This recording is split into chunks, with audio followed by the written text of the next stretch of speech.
자, 국가직 대비 1회 모의고사 보시느라 고생 많으셨고요. 점수대에 대한 평균 이야기는 이따가 성적표 나오면 그때 다시 한번 이야기하도록 합시다. 그럼 먼저 문제 1회에 대한 글밥부터 말씀을 드릴게요. 자, 1차와 2차에 관련해서는 글자 수가 8,766자로 거의 지정되어 있어요. 그래서 여러분 그거 글자 제가 11포인트에서 12포인트를 약간 늘려놨어요. 조금 더 글을 볼 때 확장해서 보라고. 왜냐면 여러분들은 비포로 볼 텐데 비포는 저만한 글자로 보는 거거든요. 조금 더 큰 글자로 봐요. 얘보다. 그래서 거기에 맞춰서 비중을 좀 두었고, 두 번째로 대략 한 그쯤 사이에서 둔 건데 이게 8019자라는 이야기가 얘네들보단 좀 적은 편이라고는 말씀드릴게요. 근데 이게 글이 적다고 해서 내용이 쉽다 이건 아니에요. 글밥과 별 상관이 없다라는 이야기를 말씀드리고 싶은 거고 하나. 다음에 60자 정도의 집중력 항상 갖고 있으셔야 돼요. 둘. 그래서 평소에 책을 읽으실 때 그 소설책 기준으로 걔가 30장 분량이 한꺼번에 읽혀야 되고 집중력이 그만큼 좋아야 된다라는 말씀을 꼭 드릴게요.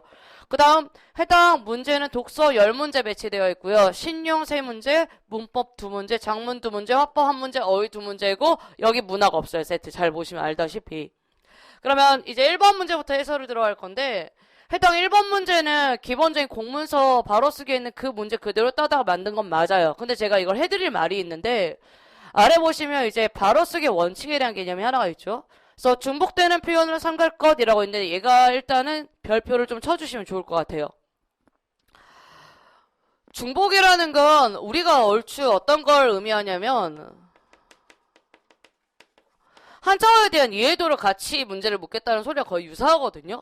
그러다 보니까 실질적으로 중복을 내가 알아서 문제를 풀기보다는 비교해서 알 수 있는 경우가 훨씬 더 많은 거예요. 문제 자체가. 그러다 보니까 주어와 서술을 호흡시킬 거 응용이고요. 필요한 문장 성분이 생략되지 않도록 하는 거 응용이고요. 암기 안 해도 되거든요, 얘는. 그 다음에 이제 마지막으로 대등한 것끼리 접속할 때 구조 같은 것도 응용 쪽에 속해요. 그러다 보니까 해당 1번을 제외한 2, 3, 4에 해당한 이 세 가지는 응용해서 바로 문제를 풀면 된단 말이죠. 이게 기초전환 1차에서 이제 배치된 문제였단 말이에요. 근데 기초전환은 1차가 어떻게 배치되어 있었냐면 저 순서대로 기억, 니은, 디귿, 리을이었고요. 저 순서 안 따랐어요. 왜냐면 이 네 가지를 반드시 쓰게끔 만든 문제다 보니까 이거니까 기억, 이거니까 니은 이런 배치를 안 했단 말이에요. 왜? 해당 내용은 여러분이 얼추 알아야 될 내용이니까. 자, 그 다음에 이제 이쪽으로 보시면 배치해서 고쳐져 있는 것만 확인하면 되는 거니까 해당 내용은 정부는 조정되었습니다 라고 할 게 아니라 뭐도 하였습니다 라고 해서 주소롱을 맞춰야 되겠죠. 물론 하다 되다는 피동이냐 아니냐 글로 문제를 물을 수가 있어요. 그렇지만 주소롱 가장 기본적인 문제라는 거예요. 그 다음에 이제 해당 2번은 빠르게 증가하다 별표를 쳐주시면 좋겠고 해당 내용에서 증가라는 개념으로 고치는 게 맞는가 아닌가의 차이점이거든요. 근데 이건 굳이 그렇게 고칠 이유가 없어요. 이유는 의미 중복에 대한 개념이 아니라 보세요. 그러니까 근거를 여기서 찾으라신 소리예요. 여기서. 그냥 여기 두 개에서 문제를 풀라는 소리가 아니라. 그러다 보니까 일단 정답이 2번으로 이야기를 할 거고 3번. 자, 따라서 전 직원들은 철저히 숙지하다. 가장 쉬운 문제거든요. 왜냐면 A가 무엇을 숙지하다 했을 때 문장이 여기서 끊겨요.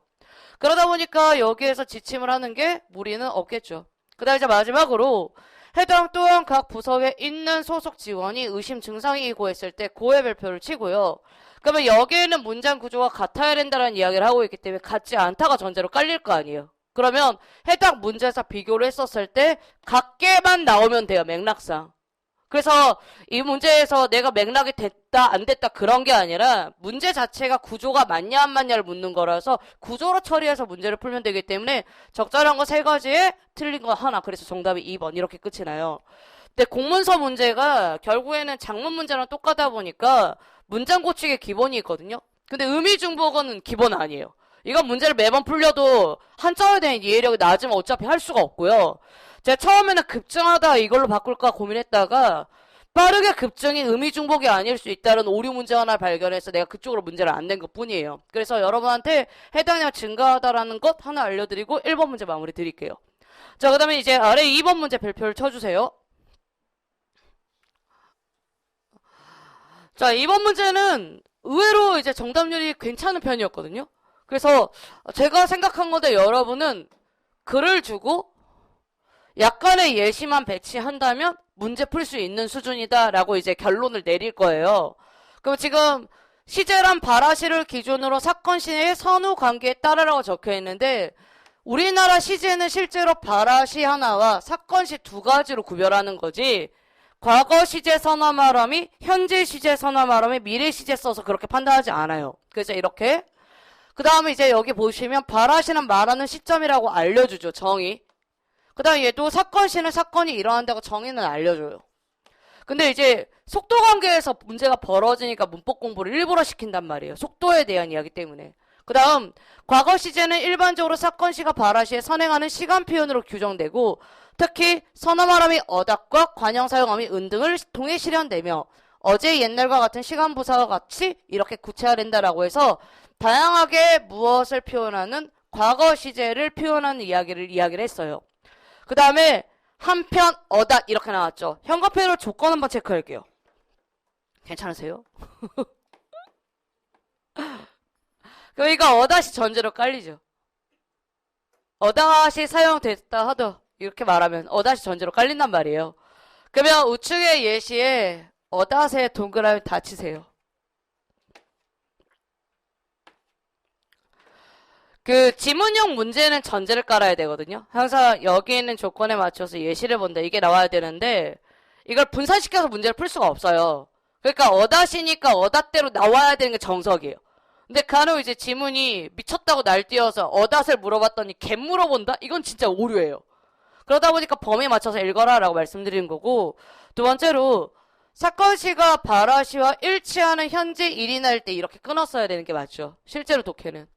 그 다음 사건 시가 바라시 이후라고 했으니 얘는 뭡니까? 미래에 대한 이야기란 말이에요. 그러면 비가 와서 내일이라는 키워드 일단 알려줬고 내일 벌어졌냐 안 벌어졌냐 이야기하면 되기 때문에 이건 뭡니까? 미래에 관련된 거죠. 미래 필기. 그러면 사실 이거 몰라도 문제가 풀리는 거거든요. 몰라도. 그 다음에 이제 두 번째로 학교 다닐 때는 과거에 대한 이야기잖아요. 그 다음에 모범생이 아니었다면 뭡니까? 확실한 과거죠. 그래서 두 가지 문제 풀었을 때 정확도 높으신 분은 더 이상 고민할 필요가 없었다라고 이야기를 드릴 거고요. 만약에 의심 구간이 있다면 두 가지를 다시 한번 볼 때 얘를 기준으로 문제를 풀겠죠. 그러면 해당 빚쟁이가 도망갔으니 돈은 이제 다 받았다 했을 때 어디에? 여기에 미래에 있는 거 확인되고요. 다음에 날씨가 이렇게 가무니 올해는 아직 끝나지 않았습니다. 그래서 밭농사를 다 지었다 미래에 관련된 내용이죠. 그래서 기본적인 내용에 관련되어 있는 예시긴 하지만 국가직 자체가 통사론이 거의 드물어요. 그 문제 자체가. 그래서 제가 여러분한테 이번에 국가직 대비를 하고 있는 2, 1, 2, 3월은 통사론을 좀 많이 잡아드릴 테니 글 읽고 훈련하는 거 하나 좀 해드려 주시면 좋겠습니다. 라고 말씀드린 거죠. 잠깐 3번은 띄워놓고 4번으로 갈게요. 여러분이 이제 가장 많이 틀린 게 이제 4번인데 별표 5개 해주시고요. 제가 우측에다가 정보를 좀 정리를 할 건데 잘 따라와 주시면 좋겠고 국가직 대비 이제 동형 모의고사든 어쨌든 가르치려고 준비한 모의고사다 보니까 항상 교재가 좀 필요하거나 또는 연습장이 필요하시면 준비해서 이 필기 상태를 좀 확인해 주시면 좋겠어요. 자, 그럼 나 이거 필기 시작할게요. 자, 단어라고 나와 있어요. 그 다음에 이렇게 빠졌죠. 단위로 복합어. 기초전환 문제는 쉬운 문제 물었어요. 종속합성어, 대등합성어, 융합합성어는 쉬운 쪽의 문제예요. 하나, 비통사, 통사 따지는 거 쉬운 쪽 문제예요. 둘, 쉬운 문제 2개 풀고 좋아하면 안 된다고 말씀드리는 게 학생들 입장.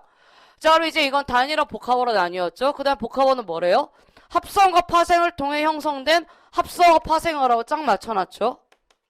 합성에 따라서 합성어, 그 다음에 파생에 따라서 파생어.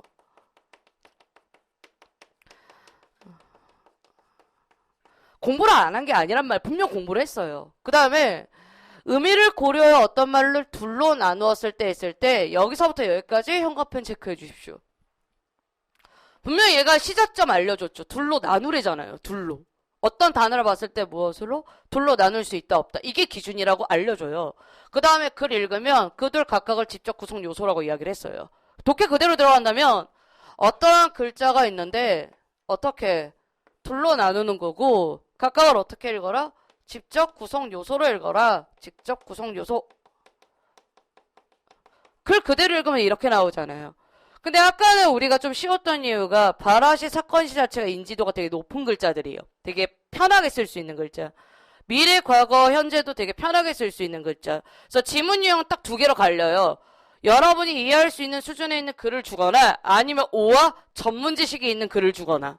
근데 전문 지식이 있는 글을 줄 때도 마찬가지로 받아들이는 입장이어야 된단 말이죠. 근데 해당대 그렇게 받아들이기가 어려운 게 분명히 서술이 되어 있음에 불구하고도 받아들이기가 어려운 거예요. 왜요? 용어가 어려우니까. 합성어는 직접 구성 요소가 분명히 모두라는 말을 썼어요. 어근이라고 적혀 있습니다. 그러면 여기는 한 번에 나누었을 때 어떻게 두 가지가 어근과 어근이라고 적혀 있는 거죠. 그렇죠? 그 다음에 파생어는 직접 구성 요소가 어근과 접사라고 적혀 있잖아요. 모두란 글자가 없어요. 그래서 얘는 이제 어근과 접사로 나눌 거예요. 그러면 이제 한 개의 형태소가 직접 구성 요소가 되기도 하고 두 개 이상의 형태소가 모여 직접 구성 요소가 되기도 한다라고 적혀 있는데 이 부분은 형광펜을 조금 체크를 하도록 할까요? 왜냐면 이제 여기는 고민을 좀 한 거예요. 왜냐면 형태소까지 내가 이걸 정의를 써서 여러분께 알려줘야 되는가 하나 아니면 직접 구성 요소를 받아들였다면 형태소의 무엇을 뭔진 모르겠지만 개수가 하나일까 두 개일까를 판단할 수 있는 근간이 될 수 있는가. 그래서 이걸 할 때 내가 형태소의 개념을 넣었다가 뺐거든요. 정의를. 그래서 그 점에서 이제 두 가지 차이가 있다고 했으니 이 녀석의 이제 조건이 두 개로 빠져요. 첫 번째 뭐다? 형태소가 한 개일 때. 두 번째는 어떻게? 두 개 이상일 때. 이렇게. 그 다음 합성명사는 직접 구성 요소가 모두 어근인 명사이다 라고 이야기를 했으니까 해당 합성명사가 또 다른 무엇을 예시로 나왔죠. 자, 그러면 이제 이거 용어 좀 인지할게요. 합성은 아까 알려줬단 말이에요. 무슨 어라고요? 합성어라고요. 그 다음에 명사는 예시가 명사 예시밖에 안 나왔고요. 형용사, 관형사, 동사구별 문제가 아니에요. 여기까지 인지가 됐습니까? 그러면 여기는 직접 구성 요소가 모두 어근이라고 말할 수 있죠. 그 다음에 이제 최종 품사 뭐다? 명사로 설명할 수 있는 게 이제 이 예시예요. 그러면 여기에 합성 명사의 어근은 복합어일 수도 있다라고 적혀 있는데 이 부분에 밑줄을 치고요. 제가 여기다 뭐라고 쓸 거냐면 합성, 파생이 될 수 있다라는 점을 다시 한번 짚을 거거든요. 그러면 합성명사란 도대체 무엇이냐라는 구체적인 그림을 제가 그려드릴 테니까 다시 따라오세요. 합성 뭐라고요? 어근과 어근이죠. 그쵸? 이게 기본이었죠. 그 다음에 저 문장 그대로 읽으면 명사의 어근은 복합일 수 있다라고 적혀있죠. 맞죠? 그럼 복합어란 소리는 다시 말해서 무엇과 무엇을 포함해요? 파생어거나 또는 합성이거나 이렇게 인지를 시킨단 말이에요. 오케이? 그래서 실질적으로 이걸 분명히 개념을 저희가 가르쳐 드려도 글로 적혀 있는 건 어려워요. 그래서 제가 문제 수준이 단순 합성어 파생어면 다 풀 거다라고 이야기를 하고요. 이것보다 조금 더 어려워진 수준에 있는 글로 가면 거의 전멸에 가까울 건데 푼 사람만 이득 볼 거다라고 이야기를 하는 거죠. 이거 이해되셨죠? 과정이? 그러면 이제 예로 하나를 들었으니까 이제 갈비찜으로 가죠. 이제 여러분의 센스를 볼게요. 자, 갈비찜은 직접 구성 요소인 단위어인 갈비와 파생어인 찜이라고 제가 알려줬어요. 맞죠? 그럼 파생어는 어떻게 나뉘죠? 어근과 접사로 나뉘어야 된단 말이에요. 반드시. 근데 그 어근과 접사 개념도 내가 고민해야 되는 게 어근의 의미까지 내가 여기에 적어주는 게 맞는가? 접사의 의미까지 적어주는 게 맞는가? 진짜 엄청 고민이 들어요. 왜? 문법 지문이 어느 순간 그런 말을 안 해요. 그래서 되게 자연스럽게 여러분한테 알겠지 이렇게 넘기는 것도 꽤 많거든요. 그래서 그 점에 일단 고려하고 해당 그런데 갈비찜을 형태소 단위까지 끊으라고 적혀있거든요. 분명히. 그러면서 갈비찜, 미음이랑 형태소를 확인할 수 있다 했으니 이렇게 묶어서 가지고는 갔어야 돼요. 맞습니까? 형태소의 개수는 확인해야 되니까. 그 다음에 이처럼 합성명사 내부에 복합어 있다 없다 했을 때 있다. 뭘로 있다? 파생어가 있다는 예시 한번 확인했어야 됐고 합성명사를 형태소 단위까지 분석하면 뭘 알 수 있다? 내부 구조를 알 수 있다. 이렇게 해서 끝이 나요. 그래서 제가 여러분께 단어 선별할 때 정말 최대한 직관으로 풀 수 있는 단어를 선별했거든요. 그래서 새우볶음은 할 수 있겠지 이렇게 생각을 했어요. 맞죠? 갈비는 뭐 한 거야, 이거? 찐 거잖아. 새우는 뭐 한 거니? 볶은 거지. 그래, 그 정도는 할 수 있다고 생각한 거야. 그래서 이렇게 나눴겠지, 한번. 그러면 이제 직접 구성 요소가 나올 거 아니야. 하나. 그 다음에 형태소 단위까지 분석하래잖아. 그러면 둘 중에 하나 복합어에 대한 개념이 나와야 될 거 아니니. 그때 얘는 나눌 수가 없겠다라는 직관이 있을 거라고 생각을 했다고. 그럼 무엇을? 얘는 나눌 수가 있었겠지. 그치? 얘는 줬잖니. 예시로. 그러니까 이렇게 나눌 수 있겠지. 그럼 내부 구조와 다른 것을 알 수 있다가 아니라 똑같다는 걸 알 수 있겠지. 라는 직관 하나를 낸 거예요. 문제 하나. 그 다음에 이제 두 번째는 용꿈이거든요. 그러면 얘를 할 줄 알면 얘도 되겠지라고 생각한 거예요. 이거 배치할 때. 그래서 원래 이거 저 문제 내는 거 보시면 원래 짧은 거 먼저 내거든요. 항상. 얘 긴 거 먼저 배치한 이유가 여러 문제 풀리려고 일부러 배치한 거라 확인했으면 좋겠고, 그럼 이거 아니까 이거 한번 해보실래요? 이렇게 하나 나뉘죠. 그러면 꿈이 어떻게 나뉘어? 다시. 그렇죠. 이렇게 나뉘어요. 오케이? 그러면 어근 중 하나는 두 개의 형태소가 모여 된 것임을 알 수 있다. 추측 가능하잖아요. 그러니까 뭐다? 적절하다 이렇게 나오고요. 다음 이제 세 번째, 꿀벌 정도 할 수 있겠죠? 이렇게 생각했어요. 왜냐면 이렇게 나누고 끝냈겠죠. 봄날도 할 수 있지 않을까? 이렇게 생각했다고요. 할 수 있지 않을까?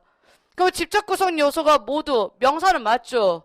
여기 합성명사밖에 안 했거든요? 어디서 파생명사가 나와요? 용어 좀 제대로 보세요. 오케이? 그 다음에 이제 마지막 4번. 물고기도 할 수 있겠지라고 줬어요. 처음에 나 깨뜨리다 적었어. 근데 아씨 이거 문제 풀어야 되는데 깨뜨리다는 암기해서 푸는 거거든요. 그러니까 직관으로 가능할 수 있는 거 고민하고 그 다음에 어근끼리 결합된 게 보일까? 왜냐 물대로 고기대로 하는 건 할 수 있거든. 그래서 어근 중 하나 복합어로 이루어지지 않겠지라고 생각을 할 거라고. 왜? 고기가 더 이상 안 나눠지거든.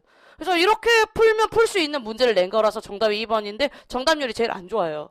그래서 아마 여러분이 글읽기부터가 문제가 됐다라 하나를 볼 건데 그거는 용어가 어려워요. 실질적으로는.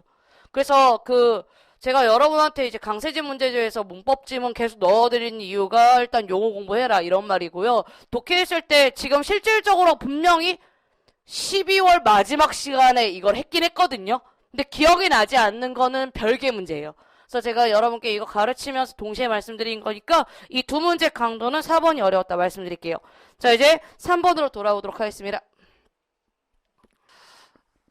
아까도 이제 기조 전환에 대한 이제 여러분 20분 더 풀 동안 나도 이제 할 게 없어요. 나 재미없어요. 여기서 기다리는 게. 그래서 수업도 해야 되니까 해서 다시 한번 다 점검을 했거든요. 근데 확실히 기조 전환에 있는 글들이 조금 더 단순하게 적혀 있는 거 맞아요. 단순하단 말은 무슨 말이냐면 이건 좀 구조를 적어 드릴게요. 제가 이거 고민했던 게 어떤 거냐면 본문이 있어요. 그쵸? 그 다음에 이 강화 약화는 여러분이 너무 어렵게만 생각하지 않으면 쉬운 문제예요. 일치 불일치에 대한 개념이 하나가 확실히 잡혀 있어야 되고 얘가 의견이 동일하면 강화 쪽이고 얘랑 충돌하면 약화 쪽으로 인지해도 상관이 없을 만큼 문제가 풀려요. 둘. 그 다음에 해당 기조 전에 있는 문제는 본문에 적절하게 이론에 맞추어진 무엇이 있냐면 예시가 하나가 나오거든요. 그런 문제가 하나 있고요. 혹시 기억나요? 움집형 거상 구조 기억나요? 혹시? 바닥에서 위로 빼가지고 집 구조를 어떻게 하느냐가 두 가지가 나오는데 하나는 바닥형이 있고 하나는 바닥에서 띄운 형이 있대. 이렇게 두 가지가 있어. 기억 안 나면 기출문제는 암기해야 돼요. 그런 형이 있다. 그래서 그 문제가 어떻게 되어 있냐면 해당 그런 주장이 있는 걸 하나를 뺀 다음에 마지막에 딱 두 줄에 그거 말고 다른 거 있어. 이렇게 해서 두 주장이 나와요. 그래서 문장에서 이 문제를 냈을 때 이제 고민한 게 주장을 두 개로 빼는 문제 유형이 있고 하나. 그 다음 주장을 하나만 해서 조건을 여러 개 두는 문제가 있어요. 그리고 이 후자 쪽에 있는 건 여러분도 다 알아요. 무지개 색깔 혹시 기억나요? 어떤 언어가 무지개 색깔을 가지고 영어도 있고 프랑스어도 있고 한국어도 있는데 해당 주장에 근거를 하면 우리는 모두 언어에 의해서 사고가 결정되고 있다라고 이야기를 할 수가 있고 다시 말해 부족이 언어가 적대 또는 부족의 언어가 많을 때 차이가 있다라는 문제가 하나가 있어요. 그러니까 걔는 특징이 많은 문제죠. 그러다 보니까 저도 이걸 고민할 수밖에 없는 게 공감은 너무 쉬운 예시거든요. 왜냐면 여러분 중에 공감을 안 하는 사람이 어디 있겠어요. 지금 다들 공감되니까 끄덕끄덕 이러고 있잖아요. 자, 인간 생활의 중요한 요소 중 하나이다 했을 때 공감으로 인해 사람은 소외감도 극복할 수 있고 협력도 할 수 있다라고 하는 말이 어렵지가 않아요. 그리고 난 다음에 공감은 어떻게 이루어질까라고 했을 때 20세기까지는 공감은 이론 대 이론, 모의 이론을 통해서 A와 B 이론, 다시 말해 이론은 곧 주장이요. 해당 내용은 뭐다? 유사점이 있다라고 그냥 대놓고 말씀드릴 겁니다. 그래서 제가 여러분한테 11월, 12월 달에 그 문제집 풀리면서 제가 항상 강조하는 게 거기에 다 그 내용밖에 없단 말이에요. 데카르트의 이론을 배우는 거죠. 솔직히 칸트의 이론을 배우는 거고. 아, 그렇지 않습니까? 걔 의견을 그냥 맞아 이러면서 풀잖아요. 그럼 결국에는 여기에 적혀있는 무엇을 전자는 사람이 세상을 접하면 첫 번째 조건과 마음의 작동 방식에 대한 개념적 이론을 갖게 된다. 두 번째 조건으로 문제를 풀어야 된다는 소리고, 다시 말해 이론과 매칭해서 문제를 풀면 그만인 문제, 그게 바로 해당 문제의 유형이에요. 그래서 논리적 추론을 함으로써 타인의 마음을 이해할 수 있다. 이거가 무엇을? 기억에 대한 이야기죠. 하나. 그리고 이와 달리라고 했으니까 기억만 제대로 읽어도 니은은 빠져요. 왜냐면 이와 달리니까. 그래서 제가 지금 고민스러운 게 범위를 두 가지를 줬을 때 보통 충돌되는 지점에서 이론을 준단 말이에요. A는 이렇지만 이런 기준에서 새로운 주장 이게 나왔다 이렇게 이야기를 해요. 그럼 범위가 얘네들이 겹치는 게 없단 말이에요. 이거 이해됐죠? 근데 문제의 범위를 이렇게 해서 일단 하나를 가르치고 넣어놔야 되고요. 나중에는 이 범위에 없는 예시를 빼야 돼요. 이 A와 B가 없는 예시. 기억, 니은, 디귿에 그런 게 있을 때가 있으니까. 그럼 이거는 강화역학 이야기도 그냥 할 이유가 없는 거예요. 아예 없는 예시라서. 근데 지금은 여러분한테 되도록이면 이론에 맞춰서 문제를 풀리려고 거기에 노력을 할 테니 지금 글을 읽을 때 기준 맞춰서 매칭되는가 그거 연습해 주세요. 그게 첫 번째니까. 그 다음에 이제 이와 달려나서 후자는 자신이 타인과 같은 상황에 처했다면 어떠할지 묻줄 상상. 그러다 보니 저 상상이 너무나 큰 특징이에요. 상상을 했다와 하나는 뭐다? 경험을 했다. 이 두 가지밖에 없으니까. 자, 그럼 이제 기억 읽을게요. 넘어졌던 경험은 그러면 중요하게 별표를 쳐야 되죠. 무조건 줘야 돼요. 내가 어떠한 사실을 알 때 경험하거나 상상하거나 둘 중에 하나니까. 그리고 통증 느끼고 소리를 지르고 인과적 게 있다는 개념적 이론은 여러분한테 편하게 드린 것 뿐이에요. 왜냐면 걔랑 매칭해서 문제 풀려라고 준 거거든요. 끄덕끄덕 했으면 잘하고 있는 거예요. 그 다음 다른 사람의 아픔이 지금 공감의 핵심인 거거든요. 까먹으시면 안 돼요. 지금 공감하고 있어요. 그럼으로써 이제 기억은 동일하기 때문에 무엇을 강화한다 해서 기억과 기억 매칭이 끝났죠. 둘 중에 하나밖에 없어요. 그래서 정답이. 그래서 제가 해당 배치 되게 쉽게 냈으니까 쉽게 푸세요 라고 하는 배치거든요. 왜냐면 적어도 이걸 한번 제가 고민한 게 기억 다 배치할까 고민했다고요. 그러면 기억, 니은, 기억, 디가 이렇게 배치가 나올 거 아닙니까? 그러면 어차피 기억은 쉬운 거니까 쉽게 끝났겠죠. 맞죠? 자, 이제 니은. 넘어져 다친 사람의 소리를 지르는 것을 이번에는 보았을 때예요. 자기 경험이 없어요. 본 거죠. 그 차이점이 하나. 그 다음 그 사람이 무엇을 할지 키워드 줬어요. 상상. 그러니까 동일하죠. 그럼으로써 타인의 마음을 이해할 수 있다. 공감. 사례는 당연히 니은을 강화하기 때문에 해당 니은 빠지면 디귿은 생각할 필요가 없게끔 나와서 정답 4번 빠졌을 거예요. 제 의도대로 가셨다면. 이해됐습니까?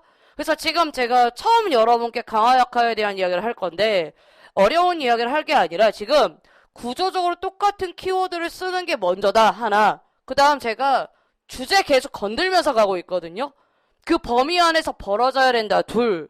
그 다음에 무엇을? 판단할 때 여기에 있는 거 분명히 체크하면서 문제를 풀 텐데 본인이 기준이 없으면 안 된다. 반드시 꼭 기억을 해주시기 바랄게요. 자, 이번엔 3번 이제 디귿으로 이야기할게요. 자, 행당 여기 현가펜 체크해 주시기 바랍니다. 경험하지 않아도. 사랑하는 남편과 사별한 아내의 아픔을 이해하는 사례가 있을 수 있겠죠.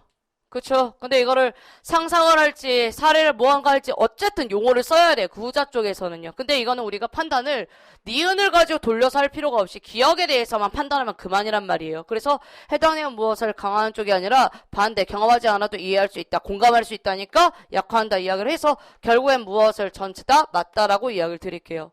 그러다 보니까 이거는 여러분 이견 없이 답 4번 고르게 되어 있어요. 무조건. 디귿에 대한 고민 없이. 그래서 1, 2, 3, 4는 딱 첫 번째 페이지에 4페이지 때문에 부담이 많았을 거라고 난 생각을 하거든요. 4번 때문에. 그러면 이제 두 번째 페이지로 넘어갈게요. 그래서 이걸 여러분이 순서대로 풀었는지 아니면 뭐 자기가 원하는 데 풀었는지 난 이건 알 수 없어요. 그래서 이런 건 상담 신청해서 나한테 알려주면 좋고요. 자, 이제 5번 이야기 드릴게요. 의성어 의태어는 그 의미가 감각적이고 함축적이고 은유적이다 이렇게 적혀 있는데 딱 두 군데밖에 안 적혀 있죠. 그쵸? 어디? 감각적이 하나, 은유적이 하나. 포인트 잡으란 소리예요. 그러면 감각적이라는 것은 했을 때 기억에 맞추라고 하는 거죠. 밑줄 칠게요. 구체적인 사물과 관련된 소리나 모양, 움직임을 직접 들려주고 보여주는 것을 뜻한다까지 여기까지요. 그러면 우리가 해당 내용의 직접적이란 개념도 인지했어야 됐고 구체적 사물도 했어야 되겠죠. 고양이 어떻게 울어요? 어떻게 알아요? 근데 우리가 이 걔네들이 직접적 연관이 있다라는 걸 알고 있고 감각적으로 그걸 소리를 들어봤기 때문에 가능한 거 아니에요? 그럼 제가 처음에 이거 문제 냈을 때 진짜 의성, 의태어 구별해볼까 고민도 했다고요. 근데 그건 너무 논의에서 벗어난 행동인 거예요. 왜냐 그건 내가 진짜 이걸 꼬겠다라는 소리랑 가까워서 의성, 의태어는 다 구별해드렸고요. 해당 내용에서는 여러분이 땡 하나 체크하시면 좋겠고 다음 여기는 껑충 체크했으면 좋겠고 다음 여기에는 무엇을 번쩍번쩍 체크해주면 좋겠다. 이렇게 해주면 문제가 쉽겠죠? 그쵸? 처음에는 밑줄도 칠까도 고민했어요. 인지하면서 문제 풀었으면 좋겠으니까. 근데 찾겠지라고 생각하면서 낸 거예요, 그냥. 다음 이제 두 번째 이제 은유적인 건 은유는 실제로 참이 아닌 사실을 말할 때 이야기하는 건데 이게 무슨 말인지 몰랐다면 좀 창피하긴 한데 내가 별명이 다람쥐거든? 상상하지는 마. 약간 비슷하게 생겼어. 난 다람쥐 아니야. 이 말이 이해가 안 돼? 다시. 난 다람쥐처럼 생겼어. 근데 난 다람쥐가 아니야. 맞지? 난 뭐니?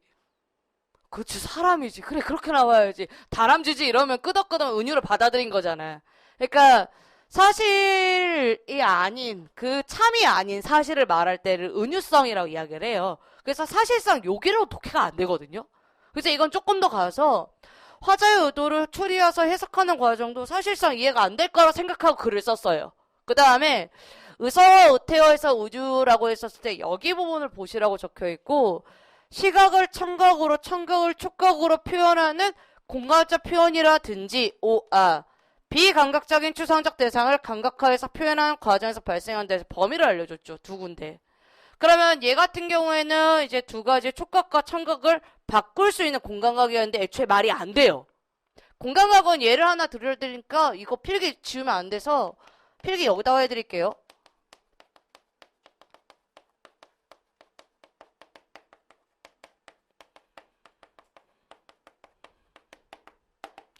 일단 의성어랑 의태어랑 상관이 없이 공간각을 적어드릴 테니까 푸른 종소리 적으시면 되겠고 뭐가 우리의 본능이죠? 소리가 보여요? 안 보이지 않아요? 그러니까 이건 청각이죠. 그쵸? 근데 이제 작가가 무엇으로 만들었다? 청각을 푸른색, 시각화 이렇게 만든 거잖아요. 이게 대표적인 공간각이에요. 의성어 의태어로 공간각을 하려면 시각적인 대상이 울림이 느껴질 정도로 댕댕댕 이런 표현을 써야 돼요. 태양의 울림 댕댕댕 이런 식으로 써야 된다는 소리예요. 우리가 뭔가를 공간각으로 이전을 시키려면. 근데 제가 문장을 그렇게 쓴 게 없어요. 이거는 직접적으로 땡 하는 소리가 들려야 시험이 끝나고요. 사실성 문제고. 다음에 여기 뭐 어떻게 은유로 읽었는지 모르겠지만 번쩍번쩍 광나는 건 뭡니까? 시각적 효과를 직접적으로 보여준 것뿐이 없어요. 그러다 보니까 해당 내용에서 기억의 예로 볼 수 있어서 오케이인 거고 니은의 예로 볼 수가 없기 때문에 지울 거예요. 그러면 우측에 기억의 동그라미 할 거고 해당 내용 어차피 디귿은 상관이 없겠죠. 하나. 그 다음 물가는 추상이에요. 해당 내용 돈 있으니까 값이 있죠. 근데 걔가 껑충 뛸 수는 없거든요. 다시 말해서 이건 무엇을? 은유에 속하기 때문에 니은에 있는 예시를 빼서 정답 3번으로 가달라고 부탁드린 게 바로 이 구조예요. 그럼 이건 여러분이 해당 예시와 매칭을 해서 문제를 풀는 의도가 강하니까 그런 점을 좀 고려해서 문제를 풀어달라 이렇게 이야기를 드린 것 뿐입니다. 그래서 같은 기억 니은 디귿인데 내가 이제 궁금한 건 이거 강화 약화랑 사실상 얘랑 뭔 차이는 없거든요. 이론을 매칭해서 문제를 푸는 것 빼고는. 다만 얘가 맞냐 안 맞냐와 약화하냐 강화하냐의 개념에서 약화 개념이 약간 다를 수가 있으니 강화 쪽은 일치불일치로 풀고 약간은 판단할 때 주장 근거를 다시 봐라 이렇게 말씀드릴 거예요. 그래서 이쪽에 있는 문제는 풀었으면 좋겠지만 여러분 대다수 한 번은 고민을 많이 하신 것 같아서 오답 다시 말해 어떤 선지 많이 골랐는지 한번 확인해 볼게요. 자, 그러면 이번엔 6번은 잠깐만 6번 바로 해도 되겠네요. 이거 6번 그렇게 어려운 건 아니니까 시작합시다. 이번 1교시는 지금 해설한 걸 봐서 7번까지 하고 해설 쉴게요. 오케이? 그래서 조금만 참아주세요. 야, 서양인들이 동양의 유교사회의 근대적인 법이 부재한다고 판단했대요. 끝났어요. 형업회 여기서부터 여기까지 다 치세요. 결론 끝났죠? 결론이 끝났잖아요. 판단이 어떻게 된다? 법이 분재한 근대적인 법이 동양의 유교사회. 왜 끝났어요? 우리가 동양이니까. 그래 여긴 다 포함관계죠. 자, 하나는 이것이라고 말을 해놨어요. 그럼 이건 이꼴 이 안에 있는 내용을 다 포함시킨단 말이에요. 그래서 기억은 해당 내용 보다시피 법적 안정성이 떨어진다와 해당 내용에서 무엇을 비교해봤자 하나밖에 없어요. 절대적이다. 이거 두 개가 가치가 없단 말이에요. 그러면 우리가 이 내용이 무엇인가에 대해서 이제 읽어야 되는 입장인 거고, 경국대전이 편찬되기 전까지 조선은 왕이 바뀔 때마다 기존의 법전에 왕의 명령을 덧붙이는 방식으로 법전을 새로 편찬했대요. 하나, 사실, 끝. 이로 인해 법조항사회의 통일성이 없어졌다. 밑줄자. 안정적인 법 집행이 어려워지기 시작했다 했을 때 여기 뭐 형광펜을 좀 체크해 주시기 바랍니다. 안정적인 법 집행이 어려워진 지경에 이르렀다. 그러면 우리가 법에 대해서 얼추 알고는 있거든요. 안정성이 중요하다는 것 알고는 있는데 왜 체크하라고 하냐면 이 기억에 들어갈 만한 추론할 수 있는 근거를 잡아내는 훈련을 하려고 그래요. 그러면 여기에 이의 세조는 기존 법정과 왕들의 명령을 다시 한번 통일성 있게 했을 때 이 부분 형광펜 체크하시고요. 우리 고유의 관습법 반영합니다. 우리 거니까. 그리고 법조항을 상세히 기록해 나갔고 성종 때 이르러서야 해당 경국대전이 드디어 완성되는 걸로 이제 마무리가 되는 게 한 세트예요. 그럼 결국에는 법의 안정성에 대해서 이야기를 하고 싶은 게 구조화되어 있는 거라 뻔할 뻔짜예요. 빈칸 추론 자체가. 그래서 빈칸은 앞쪽에 빠지던 뒤쪽에 빠지던 글 다 읽어야 되거든요. 그래서 시간 확보 중요하니까 제가 시간 확보 하라고 말씀드리는 겁니다. 그래서 중간에 어차피 비벼 풀게요. 그럴 수도 없어요. 왜냐면 시험장은 이제 목숨이 달리는 개념으로 이제 생각이 들어요. 다들 똑같이. 왜냐면 그 오점을 틀릴 수가 없으니까. 그럼 이제 마지막에 시대가 변하더라도 무엇을 만들겠다는 경국대전 편찬 의도는 결국 뭡니까? 앞말이랑 똑같은 거죠. 그럼 기억과 니은은 뭡니까? 유사성이 강한 말이 들어가 있어야 되고, 다음에 이제 마지막 무엇을 오로지 법에 의해 안정적으로 운영하게 되었다라고 했으니 이 디귿만은 이제 맥락을 보시고 문제를 풀 수밖에 없는 과정이 나와요. 그러면 이제 니은으로 이야기할 건데 해당 니은은 크게 바꿀 필요가 있는가 없는가에 대한 개념으로 들어가야 되니까 하나는 이쪽, 그리고 필요가 없는 쪽, 그 다음에 마지막에는 무엇을 왕의 명령에 따르는 쪽. 그러면 이걸 지금 지향하자고 했으니까 적어도 3번과 무엇을 4번은 이야기를 할 이유가 아예 없겠죠. 다만 이 기억 니은 디귿으로 매칭되어 있는 문제의 가장 좋은 장점은 독해가 되면 지울 수 있는 근간이 굉장히 빨리 나온다는 하나의 장점이 있으니 독해력 키우시고요. 다음에 이제 1번과 2번은 선지에서 비교했을 때 판단하면 그만이기 때문에 조선왕의 절대적인 권한을 용인하지 않고 법 자체의 운정을 원했다는 게 이 글의 주제다 보니까 해당 정답 몇 번? 1번으로 이제 마무리를 하시면 되겠습니다. 그래서 근대적인 법에서 포함관계로 인지를 해야 되니까 왕의 절대적인 권한을 용인한다는 쪽에서 이야기를 하시면 안 돼요. 왜냐면 오로지란 말은 괜히 쓴 게 아니니까요. 마무리. 그러다 보니까 해당 6번 검토했을 때 고민해달라라고 말씀드린 거고, 7번은 이건 여러분이 매칭에 대한 이야기만 하시면 되긴 한데 해당 서론은 제목에 언급한 현실과 관련자 개인의 관점이 있을 때 개인 동그라미 주시겠어요? 이거 한 번만 같이 고민해 주실래요? 소비욕구 충족 문족구 개인 맞지? 개인이 원하는 쪽을 해석할 수 있지. 이것도 개인에 대해서 해석할 수 있는 거 맞지? 개인의 반대 개념 뭐예요? 사회죠. 사회에서 그러면 아르바이트는 어떤 관점으로 들어가야 돼요? 그거거든요. 사회에서 관점을 어떻게 가야 되는가? 그러면 사회에서 아르바이트를 용인하는 쪽으로 가야 되는가, 용인하지 않은 쪽으로 가야 되는가, 이런 가치관 개념이 좀 필요해요. 그러다 보니까 혹시 이거 고민하신 분은 그렇게까지 심각하게 고민하면 안 돼요. 개인이야 사회냐 딱 그 두 가지 관점밖에 없으니까 그거 하나 말씀드리고 싶어서 문제 출제한 거고요. 본론은 원래 2개 장이 일단 기본 패턴이었는데 이거 문제 내려니까 2개 장이 안 됐어요. 그래서 3개 장으로 맞춰놨고요. 해당 두 개의 장은 상반 밑줄 쳐주세요. 그러다 보니까 여러분한테 적어도 힌트 하나 드리려고 여기 긍정, 그 다음에 여기 뭐 나왔죠? 부정. 그래서 볼 수는 있었을 거라 난 봐요. 그래서 개요는 어차피 왔다 갔다 하면서 시간을 쓰는 개념이에요. 왔다 갔다 하면서. 그래서 눈썰미 좋게 한번 보라고 구성 한번 잡을 거고요.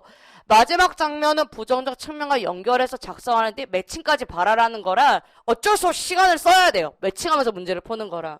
그러면 여기에는 니은은 해당 건전한 지역과 형성의 계기를 마련할 수 있는 긍정적 요소로 인지가 되냐 안 되냐 따지는 거니까 타당하다고 말씀드릴 거고, 해당 디귿은 부정적과 관련돼서 해결 방안 모색을 해야 되는 거거든요. 매칭해서 문제를 푸는 건 어차피 크로싱으로 나올 거예요.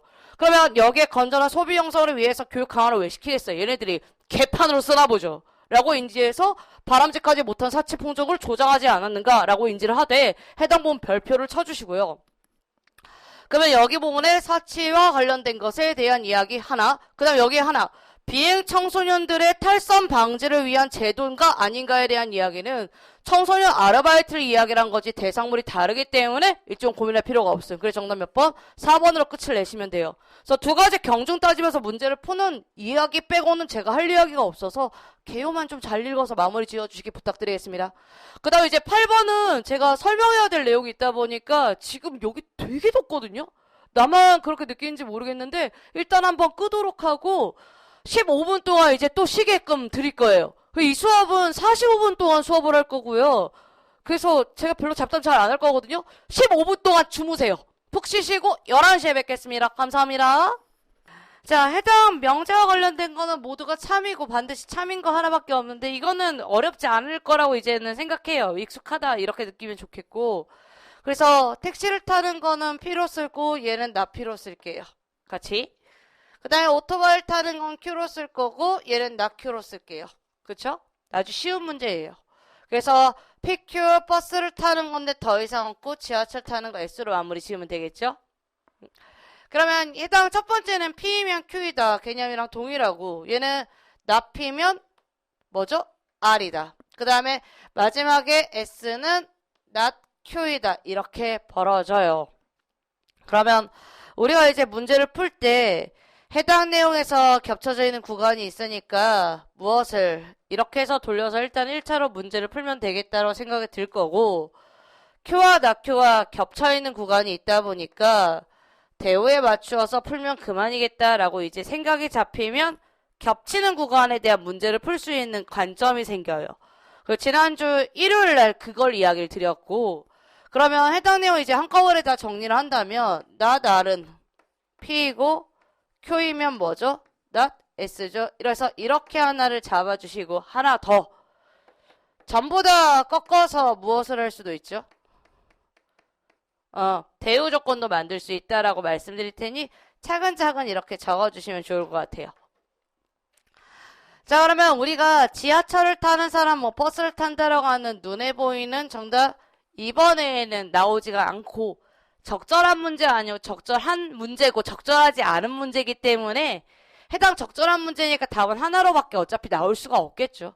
그러니까 해당 지하철과 버스에 대한 조건 문제 중에서 분명히 이런 문장이 있음에 불구하고도 원칙적으로는 S에서 R로 끝난 것만 답이 되니까 해당 2번으로 답해달라 이렇게 부탁드린 거예요.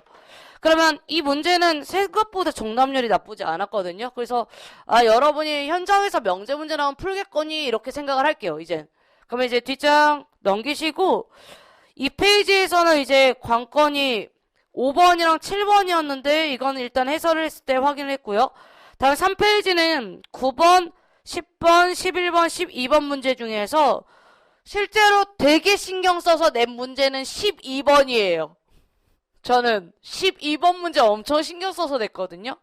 그 다음에 해당 문제에서 10번은 되게 말장난 문제거든요. 그래서 이렇게 내면 여러분이 풀까라고 걱정을 했지만 그래도 잘 푸셨어요. 그래서 도전을 언제 했는지 한번 고민을 한번 해봤으면 좋겠습니다. 자, 일단 9번 먼저 처리할 거니까 9번 별표해 주시고요. 특히나 발문 체크해 주세요.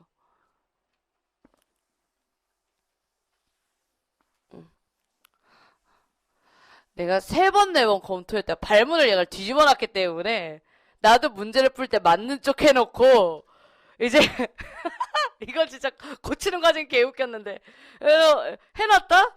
내가 해설지를 써놓잖아. 아 맞다 이거 바꿔놨지 이러고 나 다시 봤어. 그래서 내가 이거를 나쁜 짓을 하나 더 했지. 확실히 선지에도 나쁜 짓 하나 했거든. 선지에도 나쁜 짓을 하나 했고 발문도 나쁜 짓을 해서 9번은 솔직히 다 맞을까봐 걱정해가지고 장난질한 게 맞아요. 그래서 그 부분 하나 잡아드릴 거고요.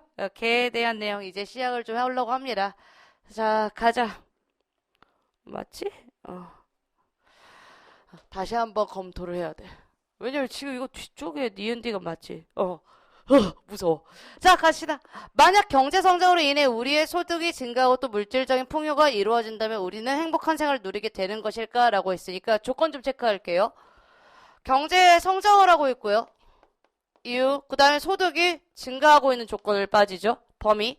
그 다음에 물질적인 풍요까지가 이제 조건이고요. 그로 인해서 무엇을? 행복하냐 아니냐. 이거죠. 그래서 정리한다면 성장과 소득, 풍요, 이 조건으로 이제 문제를 풀어야 되는데 이게 행복하냐 아니냐에 대한 결론을 따를 수 있는가 이거밖에 없어요. 근데 개인적으로는 사견이지만 돈이 행복을 만드는 건 맞지 않을까요? 어느 정도는 필요한 것 같아. 돈이 없으면 뭔 행복이 있겠어? 라고 난 생각하는 쪽이라.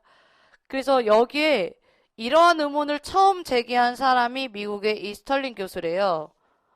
되게 왜 이런 게 고민이 됐을까 되게 궁금하긴 해요.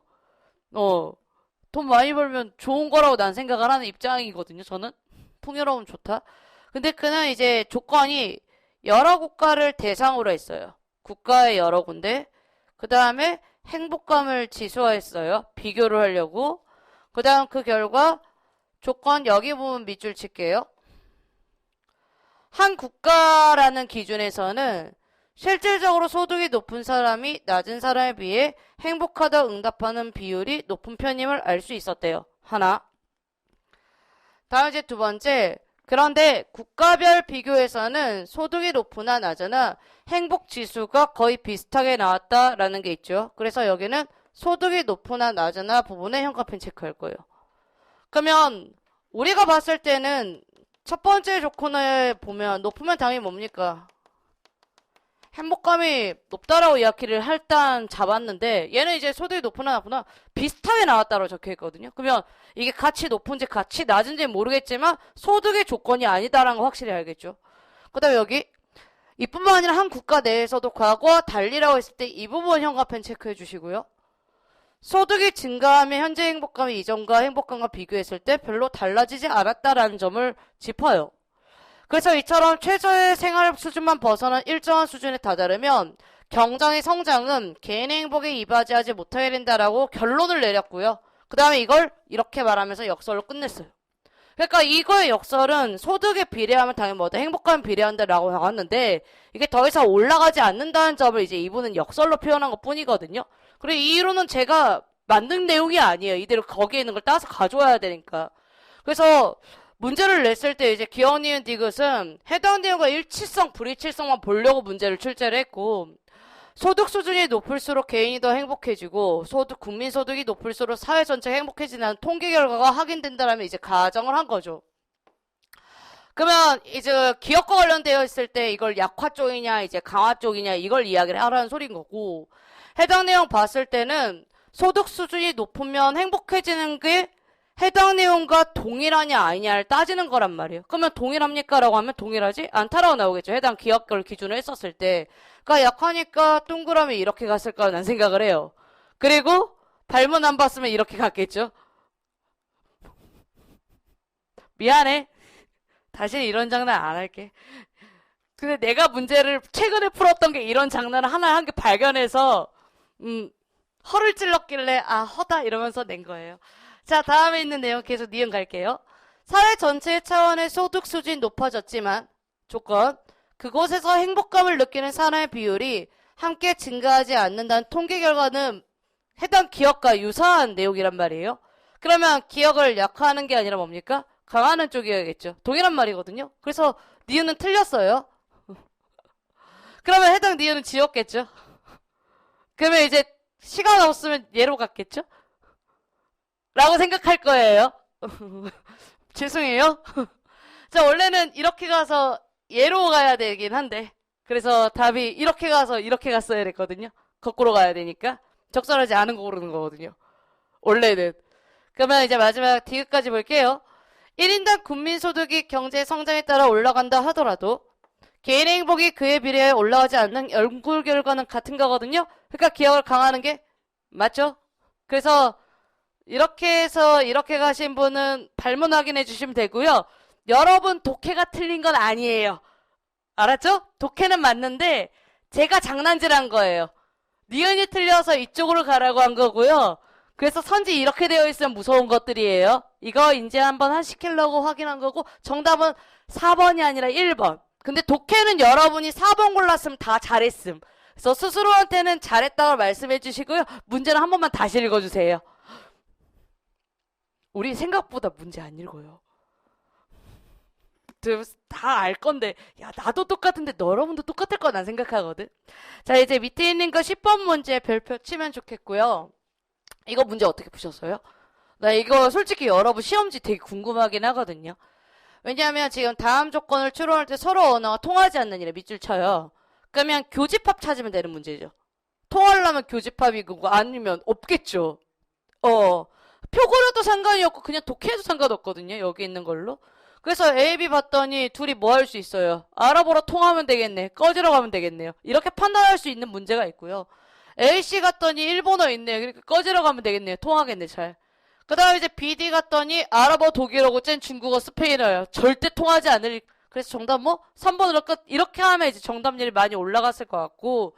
처음 보니까 안 푼다. 이제 그거 하지 말라는 소리이기도 하고요. 풀만한 거는 어딘가에서 힌트 주니까 풀어보라는 소리예요. 이제 다시 한번 말씀드리자면 이건 무엇 찾아라? 교집합 찾아라. 그 말이랑 똑같아요. 마지막 CD는 무엇으로 확인할 수 있죠? 스페인어로 끝이 나요.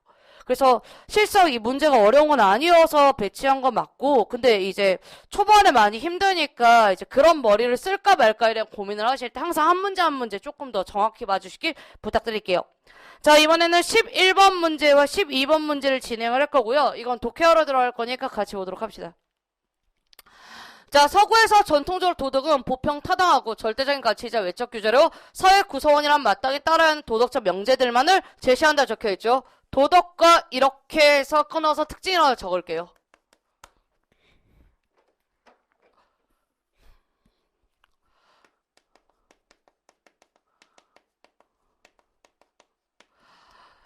자, 보편 타당하는 이해 못해도 상관없어요. 근데 절대적 가치는 이해해야 돼요. 불변 하나. 다음에 외적 규제 무조건 읽어야 돼요. 왜냐면 내적에서 이제 자기 반성에서 벌어진 게 아닐까. 두 번째 조건. 사회 구성원은 뭐다? 마땅히 따라야 하는 거는 해당 이 두 가지 가치로 일단 다 끝나요. 이 후발부는 다 비슷한 말이란 말이에요. 그 다음에 그런데 니체라는 사람이 있고요. 니체는 제가 사람 이름은 항상 별표를 처리하는 이유가 사람 비교할 때 필요할 때가 있어요. 일치불일치 문제. 그래서 그냥 별표만 쳐놓고 나중에 비교할 거예요. 그냥. 그래서 서구의 전통 도덕관을 비판하고 있으니까 대비되고요. 나선 인물이다. 끝. 그는 도덕적 가치와 도덕적 삶에 대해 새로운 처지를 밝혔는데 밑줄자. 그럼 도대체 뭘 했는가? 주체를 도덕의 중심에 두었다라는 부분에 현관펜을 체크해 주시면 감사하겠습니다. 이제 이건 독해니까 해당 전통 도덕을 새로운 관점에서 누가 말했습니까? 니체가 이야기했고, 다시 말해 얘가 새로운 관점이 있으니까 다시 말해서 뭘 말한 거죠? 견해를 말한 거고요. 견해는 결국에는 어떤 문제를 유사하냐면 특징 나열 문제와 유사해요.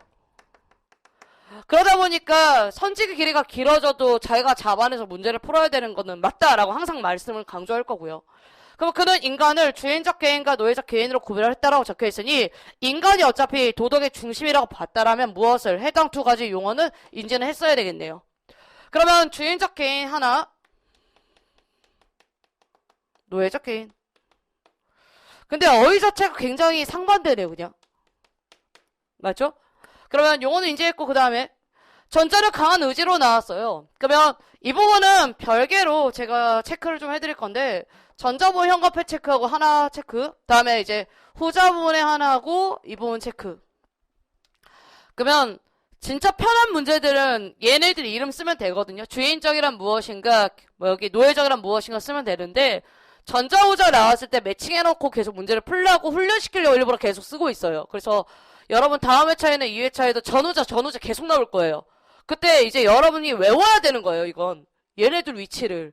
그러니까 주인이 먼저 나왔다, 노예가 먼저 그 다음 나왔다, 이걸 인지하고 계속 전후 빼면서 독해를 해야 되는데, 그게 안 되시는 분은 적어도 제가 뭐 하라 그러죠?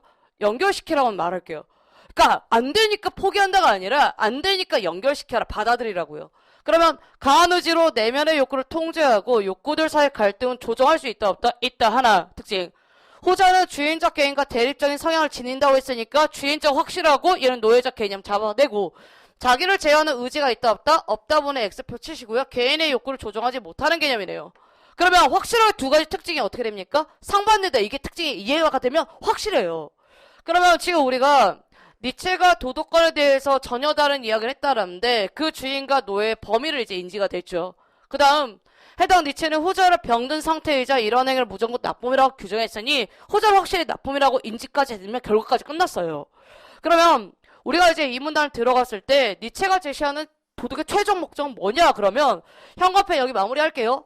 주인적 개인으로서 육성하는 데에 있다라고 적혀있으니 이미 목표치는 나온 거예요. 이게 최종 도덕적 성향에 맞춰진 니체의 견해인 거 아니에요. 그러면 노예는 어떻게 처리할 건데 이제 다시 이야기를 해야겠거든요. 왜냐면 지금까지 나올 만한 문제가 없어요. 문제 1번 주인적 노예에 대한 정의, 2번 노예적 개념에 대한 정의, 세 번째 전통적 관점과 니체의 차이, 이거밖에 없잖아요, 문제가. 그러면 그러기 위해서 노인적 개인이 양심을 회복하다라고 했을 때 여기 본 밑줄을 쳐주시고 별표 해주신 다음에 니체는 양심을 건강한 주인적 개인에게 있는 것으로 생각했다. 위치 확인하시고요. 외적 강제 없이 자신에게 법칙에 따라 약속하고 그 약속을 책임지는 것. 그래서 주체적인 인지를 하시고 이제 마무리를 지어야 되는 거죠.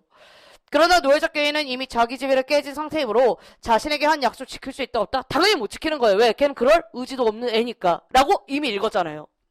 그래서 이 글은 아마 니체에 대한 이야기를 한 2번, 3번 읽게 되었는데 계속 반복 구절로 나오고 있으니까 이해를 꽤 요구를 하는 지문이 맞거든요. 그 다음에 이제 마지막으로 이때 노예적 개인은 약속을 위반한 것에 대해 고통을 느끼는 경우가 있는데 이를 니체는 밑줄 칠게요. 양심의 가책. 그런데 양심 회복을 하는 게 맞죠? 지금까지 글 다 읽으면 회복 안 하면 안 돼요. 회복을 해야 되는데 가책만을 느낀다고 해서 되는 것이 아니라 건강한 주인적 개인으로 거듭나기 위한 뭐가 동반되어 있어야 된다? 결단과 의지 동반 밑줄자 한다고 해서 해당 주인적 개인에 대한 조건과 노예적 개인에 대한 조건적 특징을 계속 나열해서 알려줘요. 그래서 여러분한테 그 지문이 더러워도 상관이 없다라고 말하는 게 어차피 이거는 니체를 기준으로 A와 B 비교 문제밖에 안 나와요.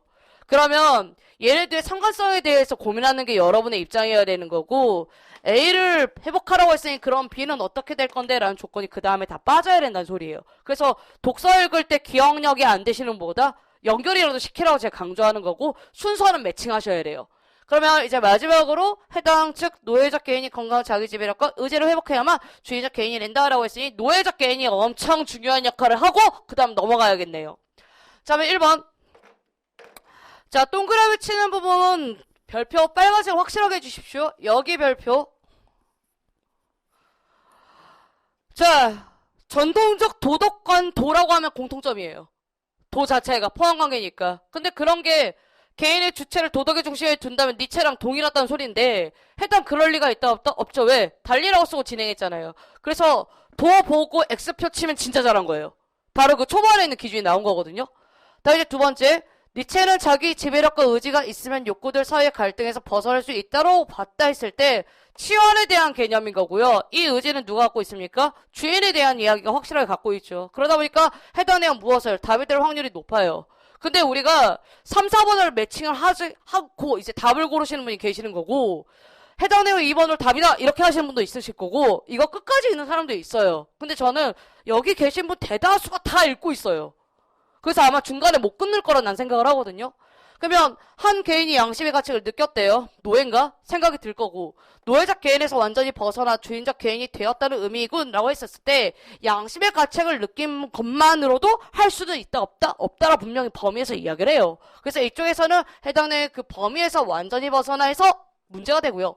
마무리 3번은 니체는 한 개인의 내면에는 수많은 욕구가 충돌되는 건 뭐 적절하지만 보편적인 외적 규제에 따라 했을 때 이 부분 현관표 체크하시고요. 해당 외적 교재에 대한 이야기는 전통적 관. 다시 말해서 이거 이야기를 할 이유가 전혀 없으니 해당 니체 범위에 맞지 않다. 이렇게 해서 답을 골라주시면 베스트예요. 그래서 이거는 반응 문제로 하기보다는 니체의 정의 문제를 정확히 인지했는가 확인 문제에 불과하고요. 일치불일치는 여러분께 계속 문제를 묻고 있는데 기본 지문보다 얘는 조금 더 꼬아낸 건 맞으니까 선지 한번 확인할 때 범위 확인해 주세요. 그 다음에 제가 실질적으로 얘가 더 신경 많이 썼어요. 잘 맞으신 분은 신경 잘 쓴 만큼 잘 푼 거라고 난 말씀드릴 거예요. 나 이거 별거 다 해봤어. 이따에다 밑줄 쳐보고 여기서 문제를 내볼까. 신경 다 썼다니까. 근데 이 중에 얘가 되게 매력적이어서 얘로 이제 문제를 최종으로 낸 거고 4개 냈어. 다음 다이어 중에 가장 그래도 할 만한 건 뭘까? 그래서 지키다 동그라미 치고 약속을 체크하시고요. 해당 출근 시간, 집, 통로, 자리 이거거든요. 다 동그라미 치세요. 다이어는 문장 성분 먼저 찾기. 그 다음 뭐 찾는다? 의미 찾기. 다이어는 문제 유형이 2개예요. 문장 성분을 찾는 문제는 쉬운 문제예요. 그거 고민하지 마십시오. 어차피 문장 성분 다 매칭 똑같아요. 을르르이거나 이거나 에거나 다 유사하게 나와요. 근데 가장 쉬운 문제가 구체와 추상을 비교하는 문제가 제일 쉬워요. 왜냐면 모든 다이어는 구체적인 의미에서 어떻게 빠지죠? 은유적으로 빠지거든요. 그래서 추상 의미로 빠져요. 근데 이제 두 번째가 다이어가 어려운 파트가 범주로 빠질 때예요. 저도 제가 예전에 막 손혜원씨가 오히려 강의했을 때 계속 여러분께 강조하는 게 나도 어려운 게 있다 라고 말씀을 드리면서 뭐가 어렵냐면 범주인데 긍부정 둘 다 있을 때예요. 같은 범주로 둬야 되는데 우리가 느꼈을 때 얘는 긍정이면 여기 부정이면 같은 맥락이라 생각 안 한단 말이에요. 근데 간혹 다이어는 이 두 가지가 한꺼번에 물어볼 때가 있어요.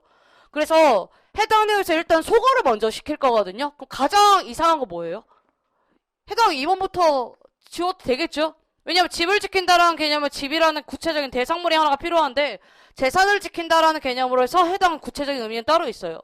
그 다음에 여기 통로 제가 왜 체크해놨냐면 구체적 공간의 개념이 하나 확실해요. 그래서 통로와 길목이란 개념을 하나 잡혀있기 때문에 3번을 지을 거예요. 그래서 오답으로 나온 다음에 1 아니면 4, 이 두 가지로 말씀드릴게요. 그리고 4는 밑줄 치고 쓰세요. 유지하다. 밑줄 치고 이건 화살표 쓸게요. 어기다. 자리를 어길 수는 없어요. 그 상태를 유지하는 개념을 갖고 있지. 근데 약속 시간은 반대? 어기다. 이거밖에 없단 말이에요. 그래서 해당 시간에 약속이 어기냐 아니냐 이걸 따져서 문제를 풀어야 되고 정답 그래서 몇 번? 1번으로 마무리하셔야 될 거예요. 그래서 다이어는 쉽게 내면 진짜 쉽게 낼 수 있는데 제가 왜 신경 쓰냐면 여러분이 풀어본 적 없는 다이어를 풀려야 돼요. 이거 이해돼요? 이거 무슨 말인지?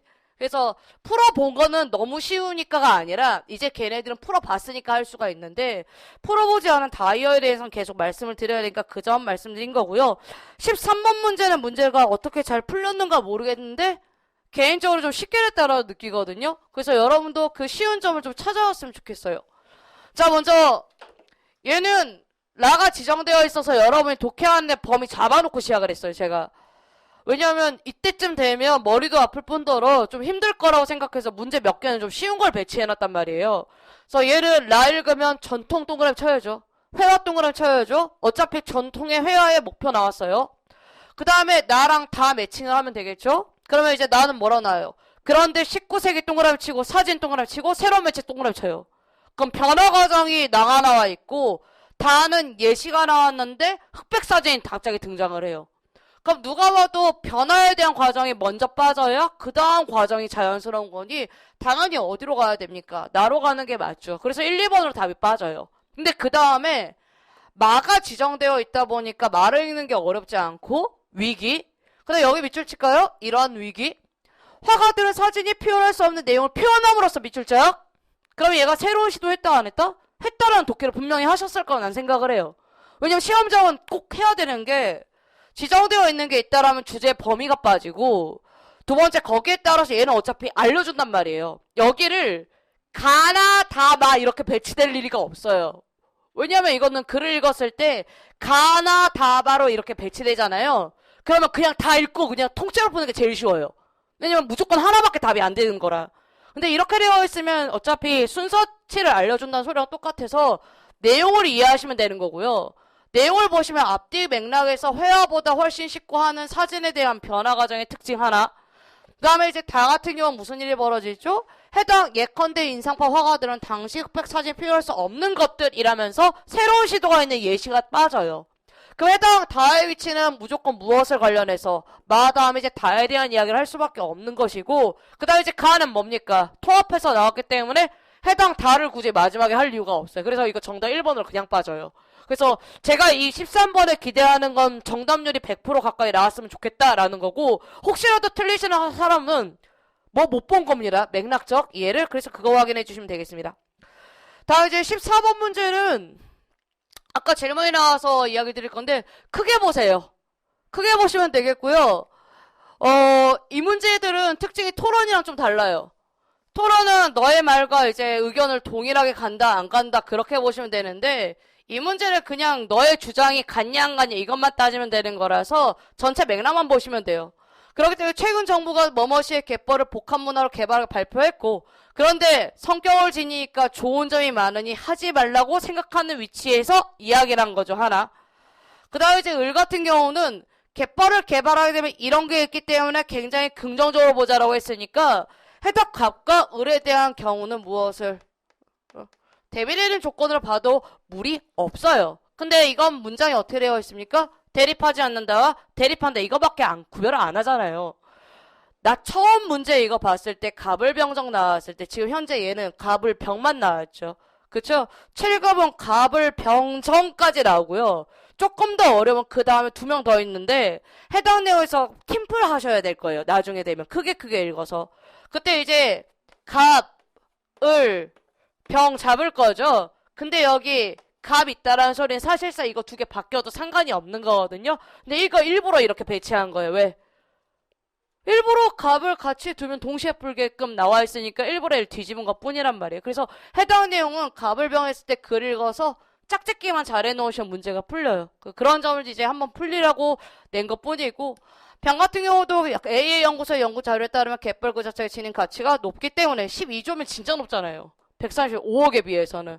그러다 보니까 개발하는 것보다 뭐다? 보존이 낫다라고 했으니까 해당 을보다는 어디에 가깝다? 병에 가깝다라고 해서 팀풀 짜놓으면 된다고요. 그러면 갑과 병에 대한 개념의 주장은 대립하지 않는다 외에는 답이 될 수가 없으니까 무엇을? 정답 2번 외에는 될 수가 없겠죠. 그래서 해당 문제 틀리신 분은 좀 더 많이 고민을 했다라 말씀드릴게요. 그러니까 너의 고민이 내가 부정하진 않겠으나 문제의 의도에 맞춰서 글을 읽자라고 이제 다시 한번 이야기 드릴 거고요. 이번 교시는 조금 더 여유가 있으니까 계속해서 진행할게요. 15번, 16번 들어갈게요. 16번 문제는 제가 해설할 게 없어서 그냥 빠르게 말씀드려도 되죠? 옮기려면 구체물이 들어가 있었는데 그럴 수 있다 없다? 없다. 그리고 이거 소거하면 문제 정답 무조건 몇 번밖에 안 나온다? 3번밖에 안 나온다. 왜? 다 명백한 내용밖에 문제를 배치하지 않았기 때문에. 그래서 이거는 해당 내용에 여기에 좀 맞추어서 해설을 해드릴 테니까 과학 이야기 좀 합시다. 자, 해류란 일정한 방향과 속도로 이동하는 바다의 흐름이라고 적혀 있어요. 심층 해류와 표층 해류, A와 B 적을게요.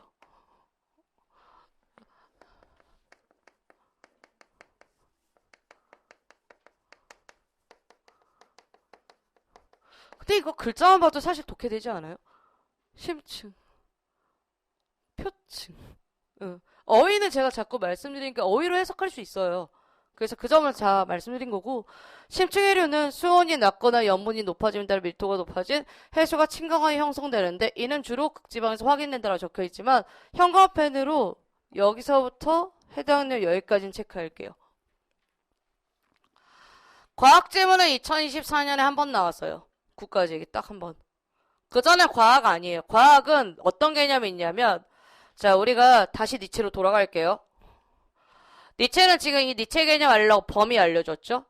과거와 차이로 풀었죠? 그 다음에 니체의 개념을 인지하기 위해서 정의 2번 때렸죠? 그 다음에 얘네들 과정 한번 인지했죠? 이렇게 풀었죠? 근데 이제 과학은 관계식 문제항에 있는 부분이 나왔을 때는 조금 더 예민하게 잡아주세요. 이걸 그 순간에 이해하면 너무 좋겠지만 이해하지 못하더라도 문제는 풀 수 있어야 돼요. 이거 2개. 그 다음 극지방 확인은 하나. 그곳에서는 해수가 얼 때 순수한 물만 얼고 물속의 염분이 얼지 않는다라는 추가 정보 줬는데 솔직히 이해되거든요. 물을 얼어버리면 남는 거 뭐밖에 없어요. 염분밖에 없으니까 당연한 이야기예요. 근데 시험장에서 과학적 전후사고에 대해서 빠삭하지 않은 학생들은 어차피 그 부분 다 정보로 활용해서 문제를 풀어야 되니까 범위만 알려주면 돼요. 그러면 여기에 극지방 해수는 염도가 당연히 높아지고 밀도가 높아지게 된다라고 이야기 나와 있으니 해당 문 마무리로 여기서부터 여기까지 형 앞에 다시 한번 체크할게요. 그러면 염도, 염분, 밀도 높아진다. 그걸 여러 번 쓰니까 어디에서 어떻게 적혀있는지는 알아야 된다가 과학에 대한 핵심이에요. 지문 자체가. 근데 이거를 가서 열심히 이해하고 문제를 풀어야지라고 이해를 한다라면 조금 골치 아픈 지문이 되는 거고 받아들여버리고 정보를 활용해서 문제를 풀면 그냥 한번 보면 되는 거거든요. 그래서 이건 좀 경중을 따지면서 확인해 주시기 바랄게요. 다음에 이것이 바다 밑으로 가라앉은 다른 곳으로 서서히 흘러가게 되면서 심층해류를 형성한다 적혀있으니 이렇게 해서 하나를 마무리 짓도록 하죠. 끝. 그러면 우리가 여기 있는 거 1번에 대한 이야기를 할 텐데 심층해류, 순수한 물, 밀도, 높아짐, 염도 이야기가 나왔어요. 그러면 이거 키워드는 다 그대로 쓴 거거든요. 그러면 여러분한테 제가 어디가 의심스럽니? 라고 물어봤을 때 얘가 의심스럽니? 그러면 독해를 못한 거야 라고 이야기를 한 거고 여기에서 얼기 때문이라는 이유가 의심스럽니? 그러면 너는 인과에 맞춰서 글을 읽고 있구나 라고 이야기를 할 거고 이거 다 무시하고 밀도, 염도에서 관계식만 인지하면 너 나머지 거 다 버리고 그냥 높다 낮다만 바꾸다 이렇게 말씀드릴 거예요. 근데 이게 봐서 나쁘지 않다라고 이야기할 거니까 현장에서는 20분 내에 처리를 하셔야 되거든요. 그래서 관계식 나왔을 때 무엇을 그 대상물에 대한 내용이 조금 더 정확도가 높기 때문에 해당 부분 X표 쳐서 버리시길 바랄게요. 그래서 이거는 글을 읽어내야 되는 이유 하나와 어디를 봐야 될 때 정확도가 빨리 나올까의 둘. 이거 훈련시키려고 관계식은 계속 설명을 드리겠습니다. 다음 이제 심층해류. 주로 극지방에서 확인되는데 하나. 그래서 극지방 밑줄 치고요. 여기 하나. 물속 당연한 거겠죠. 염분 당연한 거겠죠. 얼어. 염도가 높아져 생기는 현상이다 라고 적혀 있는데 우리가 일치불일치에 대한 인지도는 높아야 된다는 말씀을 드리겠지만 극지방, 물속, 염분, 얼어, 염도, 높아져 여기서 계속 언급되는 내용이에요. 그러면 지금 제가 어디 부분에 지금 밑줄 칠 거예요? 여기 부분에 밑줄을 칠 거거든요. 얼어요? 안 얼어요? 물이 어는 거지 염분은 남아있단 말이에요. 그 정보가 생각나면 얘가 걸리는 거고요. 아니면 이 중에서 이거 다 확인하러 들어가야 돼요. 그래서 제가 내용에 대한 부분에 대한 인지도 극지방 맞냐 팩트다 확인되는데 어차피 상황 판단이니까 그냥 분리시키면 되겠고요. 물속의 염분이 어냐 아니야 이걸 따지셔야 됐었고 그 다음에 염도가 높아져 생겼을 때 해당되는 심층해류에 대한 내용이 맞기 때문에 적절성이 높죠. 그러면 선지 경중 따지면 당연히 어디? 여기 부분이 의심 구간일 밖에 없어요. 그래서 제가 여러분 강세진 문제 풀 때 계속 선지 볼 때 여기 의심 구간이다라고 잡는 이유가 이게 눈에 보여야 문제를 풀어요. 그렇지 않으면 뭐다? 다 시간을 잡아먹을 수밖에 없어요. 구성 자체가. 자 다음에 이제 표층해류 B 들어갈게요. 주로 해수면 위에 동그라미 치시고요. 바람의 마찰력에 의해 움직이는데 그렇다고 하여 무조건 바람이 부는 방향을 따라 그대로 이동하는 건 아니라고 이야기해 되어 있죠. 진짜 웃긴 게 바람이 부는 방향에 대해서 이동해야 되는 게 맞지 않아요? 바람이 부는 기준이니까. 그래서 부정을 하기 때문에 범위를 조금 확장해놨어요. 아 이동하는 것도 있지만 이동하지 않는 것도 있다. 에크만에 따르면 북극해를 항해하던 중 빙산이 바람이 부는 방향을 따라 이동하는 것처럼 보이는 것을 경험할 수 있다고 했으니 해당 이동하는 것이 아니다랑 같이 매칭되는 글이에요. 그 다음에 이제 마지막 그런데 사실 그 빙산은 바람이 부는 방에 따라 이동하는 것이 아니라 바람이 불어가는 방에 대해 오른쪽으로 편향되어 이동하고 있었고 그는 이 사실을 알게 됐다라고 해서 다시 한번 앞쪽에 있는 문장을 다른 말로 표현한 것 빼곤 없으니 우리가 이와 관련되어 있는 문제 이 두 가지에 대해서 문제를 풀어보자 이거죠. 그러면 지금 표층해류 읽었죠? 심층해류랑 비교 들어갔죠? 근데 어차피 차이점 무조건 읽었어요. 왜? 위에랑 아래랑 겹치는 게 없거든요. 이동한다 빼고는. 바람의 흐름 인지가 됐고요. 바닷물의 이동을 분석을 하냐 마냐 이런 문제인 거예요. 그럼 이건 객관성이 되게 뚜렷한 선지란 말이에요. 그래서 내가 여기 객관성을 쓸게요. 다음에 이제 4번은 빙산의 예시가 나왔고요. 해수면 아래로 보는 게 어딨어요? 라고 짚으면 이제 위아래에 대한 구별이 확실한 거고 바람이 어떻게 해수면 아래에서 어떻게 불어? 라고 했으면 상식선이니까. 그렇지만 위아래인지. 그 다음에 하나 더. 바람의 마찰력에 따라 오른쪽으로만 했을 때 만의 동그라미. 그러면 얘는 범위가 지정되어 있어야 하는데 그런 거 지정이 아예 안 되어 있었단 말이에요. 왜? 예시로밖에 안 나와줬으니까.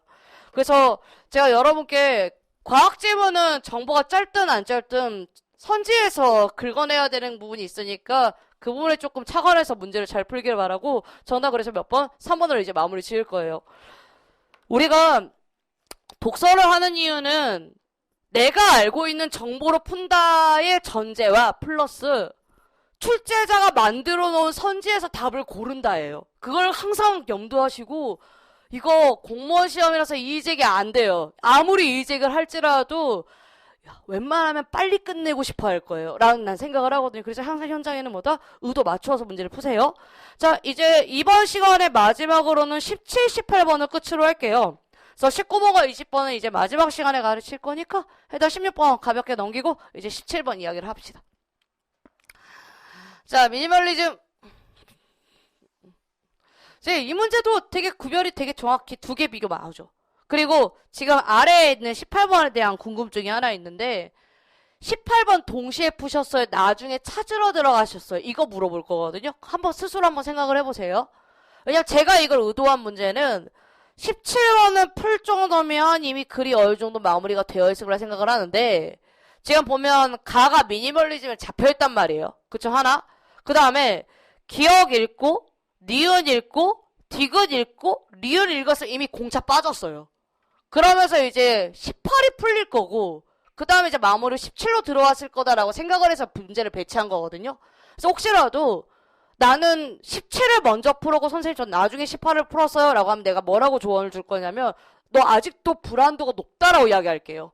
그러니까 글을 인지하는 능력치랑 상관이 없이 글을 봤을 때 마지막에 배치되어 있잖아요. 이거 여러분 정답률 19, 20번이 제일 안 좋아요. 난도랑 상관이 없이 그냥 안 좋거든요. 그러면 보통 이쯤 되면 배치 문제 18처럼 공차로 성격 다른 문제는 멘탈에 걸려 있어요. 반드시 멘탈 잡고 문제 풀어야 아셨죠? 얘가 어느 위치에 있든 잘하셨습니다. 그러면 저 이제 해설하러 들어갈게요. 자, 미니멀리즘은 제2차 세계대전 이후의 전쟁으로 인한 불안이나 인간 소외 등의 의미를 과하게 표현하는 예술적 경향과 달리 뭐부터 이렇게 잡을게요. A와 B 비교되겠습니다. 자, 간결, 절제. 그러면 얘는 반드시 얘랑 연결될 수밖에 없는 특징이죠. 그래서 기억은 여기에 포함시킬 거예요. 자, 즉 미니멀리즘은 단순한 원리와 확장성 원리에 따르는 의미이다라고 했으니까 미니멀리즘에 대한 치환성이 가능한 기준 무엇? 단순성, 다음에 확장성 두 가지를 뺄게요. 그 다음에 이제 이러한 경향은 음악과 건축에도 적용된다고 했으니까 경향성에 있는 예시로 조금 더 확장해서 단순하게 어디 예술에 대한 이야기 중에서도 좀 더 구체적으로 음악과 어디로 건축에만 빠진 것 뿐이죠. 그때 이제 전자는 변함없는 강셈이 빠르기로 했을 때 음악에 대한 기준을 알려주고 있고 다음에 후자는 단순한 색채 및 재료의 사용으로 이야기를 했는데 미니멀리즘 범위에서 건축에 있는 이야기를 했기 때문에 포함관계에서 무엇을 니은을 포함시키면 그만이다 이렇게 말씀을 드릴 거예요. 왜냐하면 유사성 문제를 풀면 그만이기 때문에 단순성의 원리와 확장성의 원리는 조형물의 특혜를 잘 나타나 있다. 이름, 작품의 재료나 소재 형태 등을 가공하지 않고라고 적혀있고요. 가공과 가공하지 않다는 독해하셔야죠. 왜냐면 이거는 가공하지 않다가 핵심이지 가공의 개념이 아니기 때문에. 그럼 성격적으로 이미 답이 뭐다? 결정돼서 디귿으로 했으면 이제 기억 니은 특징을 잡아내서 문제를 푼 거고요. 마지막까지 리을은 어차피 얘 때문에 글을 읽어야 되니까 끝까지 어차피 읽으면서 확인하셨을 거라 생각을 해서 18이 먼저 풀려야지 맞아요. 제 기준에서는. 그러면 이제 다음 원재료에 가깝게 사용하는 것이다. 자, 이처럼 작품 매개 요소가 최소화되면서 감상자는 떠올릴 수 있는 대상이 이전보다 많아지고 자신의 마음속에 잠재하고 있는 이미지를 보편적인 모습으로 떠올리기가 더 쉬워지고 감상자가 즉각적으로 인지할 수 있다는 결국 보편적 형상과 같다라는 것 이제 단순성의 원리, 확장성의 원리 중에 단순성의 원리에 맞추어서 포함하기로 이제 끝나요.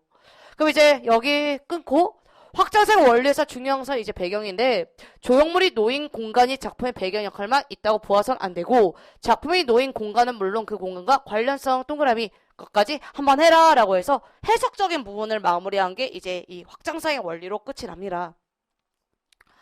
자, 하나 더 있다면 이제 조형물 바닥에 놓치하고 주변 경관 동시에 관람하고 대상만을 감상하는 것이 아닌 총체성 그러면서 이제 마무리가 끝나죠. 자, 그럼 이제 우초로 갔을 때 미니멀리즘 음악은 일정한 강세 및 빠르기를 했을 때 일정한의 별표를 쳐주시고요. 변함없는 거 일정하다의 치환성에 있는 문제 외에는 아무것도 낸 게 없다 보니까 유사성이 굉장히 강한 거니 일단 이렇게 하고 전 넘길 거예요. 왜? 저 문제 풀 때 일단은 1번에 대한 답을 확정을 잘 안 해요. 그러다 보니까 벌어진 일이고 2번은 전쟁으로 인한 불안을 극복하기 위해 탄생한 예술적 경향은 이 미니멀리즘에 반대되는 개념이니까 죽었다 깨어나도 맞춰야 되는 문제인 거예요. 근데 제가 얘를 가장 쉬운 문제 중에 하나로 잡아놓은 문제거든요. 근데 배치를 그냥 19번, 18번 이런 데를 한 이유는 별거 아니에요. 문제 정답률 보려고요. 그러니까 이게 여러분이 이제 문제를 1번부터 이렇게 풀어 나가잖아요. 근데 글은 쉬운지 안 쉬운지 몰라요, 어차피. 그래서 국어가 힘든 게 현장 가시면 뒤집었을 때 이게 어려운지 쉬운지 모르니까 자기 믿고 읽어야 될 거 아니에요. 그래서 제 거 시험 중에서 유독 제가 쉬운 문제가 뒤쪽에 좀 배치가 되어 있는 이유는 그런 점이 있지만 그렇다고 거꾸로 풀지 말아요. 언젠 내가 바꿀 수도 있으니. 그래서 그런 점 한 번 더 오늘 생각을 해봤으면 좋겠다라고 해서 1회는 이렇게 배치를 했고요. 다음 이제 3번은 간결, 전일제, 미니멀리즘 두 가지의 당연한 대표 특징이고 매개 요소, 최소화, 감상자 당연히 이전보다 떠올리는 맞다는 그대로 적어놨어요. 그래서 일치성 문제 중에 가장 쉬운 문제로 17번 대놓고 말씀드릴게요. 자, 그러면 이제 여러분의 집중력은 아마 이쯤 되면 한 번쯤 내려가 있을 거라 생각하고 19번, 20번 배치 중에 내가 20번 문제를 제일 신경 썼거든요. 왜냐면 얘를 처음에는 1번에 뒀다가 아니다 그냥 20번에 배치해놨단 말이에요. 그래서 이거 이제 마지막으로 4교시 들으시면 될 것 같습니다. 그래서 쉬는 시간은 15분 충분히 들을 테니까 12시까지 궁금한 점 있으면 질문 주시면 되겠고요. 새로 오신 분은 제가 종이를 좀 부탁드렸어요. 그거 저한테 제출해 주시면 됩니다. 감사합니다. 자, 문제는 19번과 20번 둘 다 풀 거고요. 20번 같은 경우는 하나 비교할 게 있어서 걔랑 같이 풀겠습니다. 자, 그러면 여기 좀 봐주세요. 자, 정답 방에는 두 가지 기본 사상이 깔려있다. 하나는 자기 보존의 사상이다 라고 적혀있죠. 그러면 범위가 두 개 있고 그 중에 하나를 줬어요. 그쵸? 똑같아요. 구조가 다 똑같아요. A, B, A, B, A, B, A, B. 누구나 타인에 위법한 공격에 놓일 때 자기 자신 또는 제3자를 보호하기 위해 방어 조치를 하는 것은 개인의 자연권을 보호하는 너무나 자연스러운 일 맞죠? 날 때리는데 누가 날 안 지켜요? 근데 말을 어렵게 쓴 것 뿐이거든요. 그래서 뭐 타인에 위법했을 때 위법에 대한 어휘 개념이 잡혔는지 하나, 그 다음에 방어 조치를 했었을 때 개인의 자연권이라고 했을 때 자연권이라는 독해 하나, 이해가 안 되면 뭐 해라? 그냥 받아들이라고요. 여러분한테 자연권이 무엇인가 한자어에 대한 의미를 묻는 게 아니란 말이에요.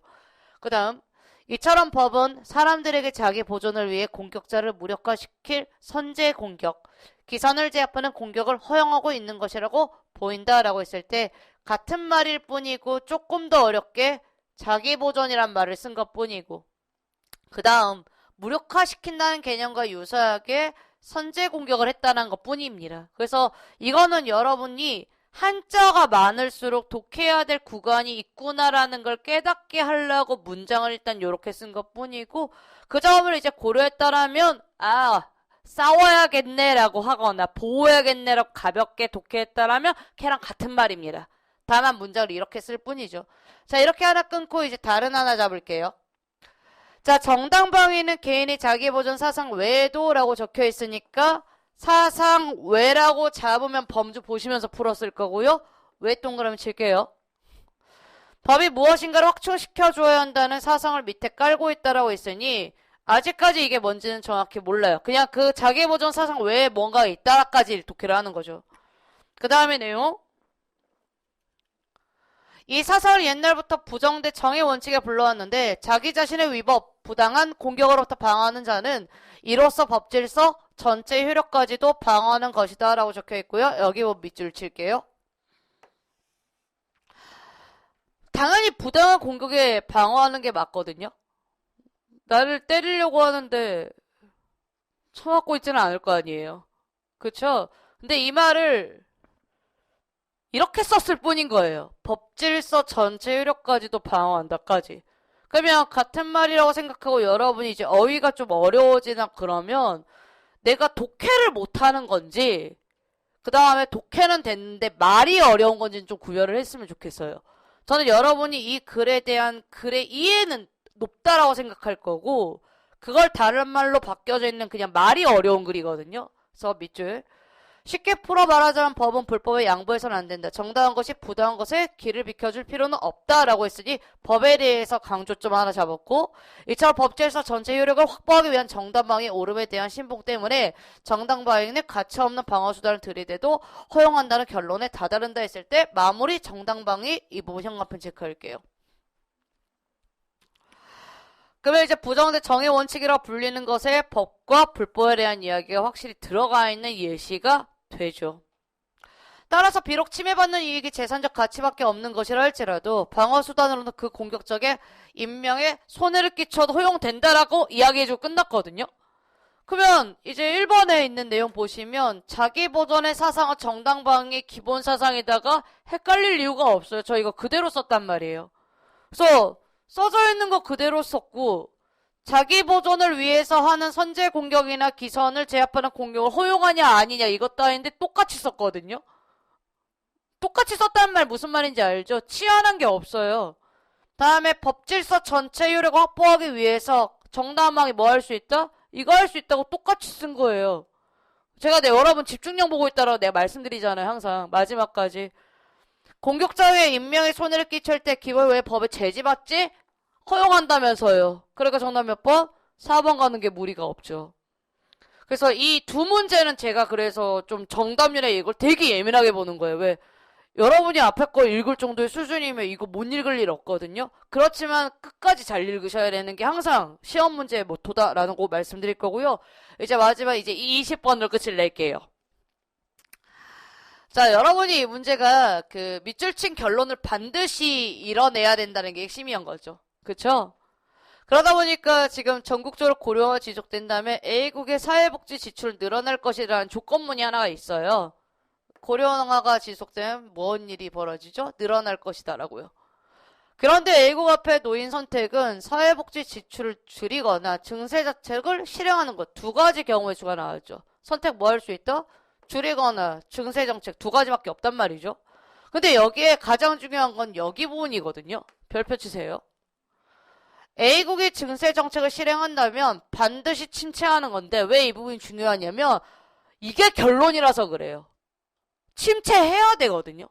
그러면 침체를 해야 되려면 당연히 뭘 해야 되는 거예요. 증세 정책을 해야 될 수밖에 없는 거죠.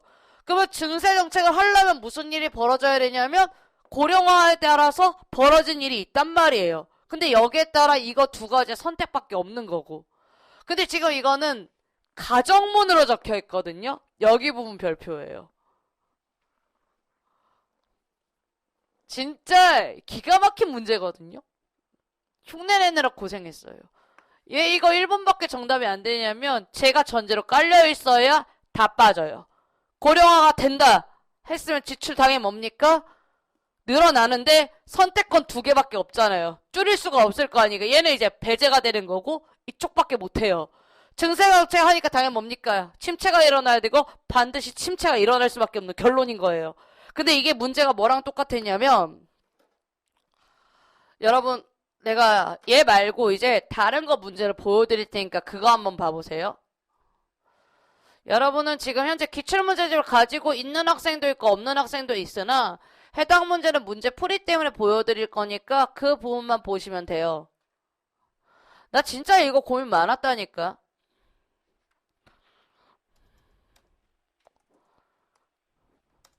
이 문제.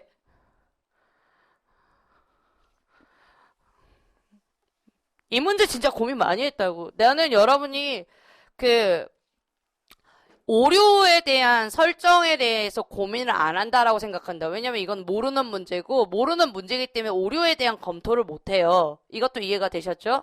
내가 이거를 왜 이 따라서 다음에 밑줄이 쳐져 있고 왜 반드시 이걸 필요 충분 조건으로 풀어야 되는지에 대해서 왜 가르쳐야 되는 고민이 많았다고. 반드시 그래야 되니까. 그래서 이 결론은 내가 여기 가르고 다시 반드시를 잡을 거고 그러면 우리가 저 문제를 푼다라면 같이 한번 지금 현재 기출문제집을 갖고 있으신 분은 24회차를 펼쳐주시면 되고요. 없으신 분은 오늘 어쩔 수가 없을 것 같아요. 그래서 제가 여러분 필기 상태랑 상관이 없이 이 문제를 풀어가는 과정을 보여줄 테니까 차근차근 배우시면 되겠고요. 아셨죠? 자, 저 첫 번째 문장부터 이제 들어갈게요. 문학을 좋아하는 사람은 모두 무슨 일이 벌어지죠? 자연의 아름다움을 좋아하는 사람이라고 했을 때 얘가 true로 둔단 말이에요. 여기까지 이해가 됐죠? 근데 어차피 포함관계가 이렇게 나올 거라고 예측을 한단 말이에요. 여기까지 이해가 됐습니까? 그러면 얘를 어차피 true로 둔다라고 한다는 소리는 범위를 그냥 이쪽으로 한정짓고 말겠다는 소리랑 거의 유사해요. 그러다 보니 여기에서 이제 일부를 잡았을 때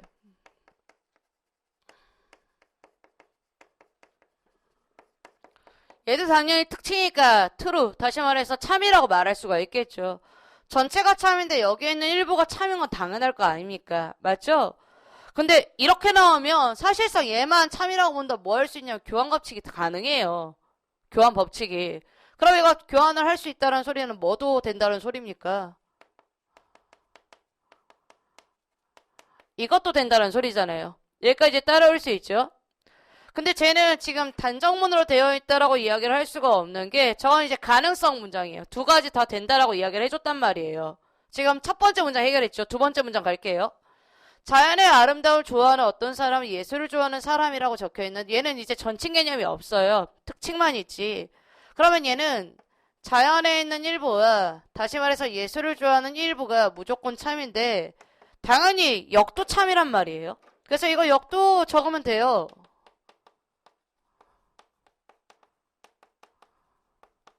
맞죠? 그럼 이거 결론이 몇 개 나와요? 이거예요, 이제. 결론이 몇 개가 나오는 거예요? 2개가 나오잖아요. 저 따라서 1개로 나오는 게 아니라. 이거 이해됐습니까? 자, 원래는 여기가 빈칸으로 뚫린다면, 결론 2개 중에 하나가 답으로 되어 있는 걸 선택해서 고르면 돼요. 맞죠? 근데 저건 따라서의 밑줄이 쳐져 있으니까 반드시 저 결론으로 가야만 한다고요.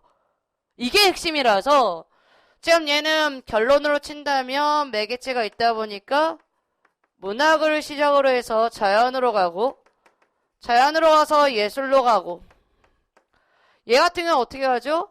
예술에서 가서 자연으로 가고 자연으로 가면 문학이 이제 겹쳐지는 과정인데 교집합은 어차피 이거 다 바꿔도 상관이 없어요. 왜냐면 3가지가 교집합이 되려면 어차피 여기 있는 거잖아요.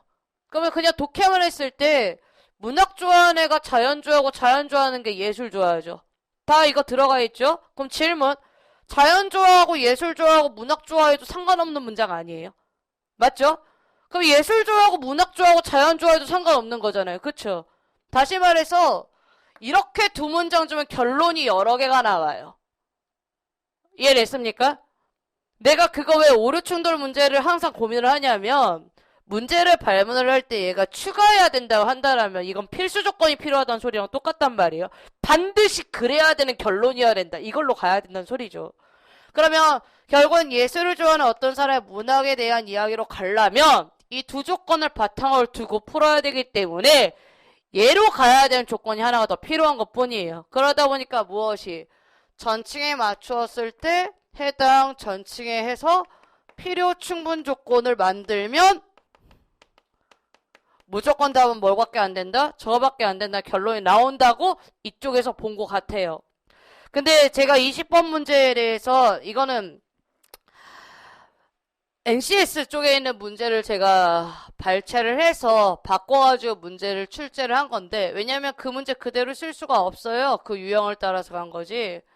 제가 이 문제에서 이제 나머지 거 선지에 대해서 인지를 좀 한 게 있단 말이에요. 그래서 그 부분을 이제 마무리로 해석할 거니까 잠깐만 봐주세요.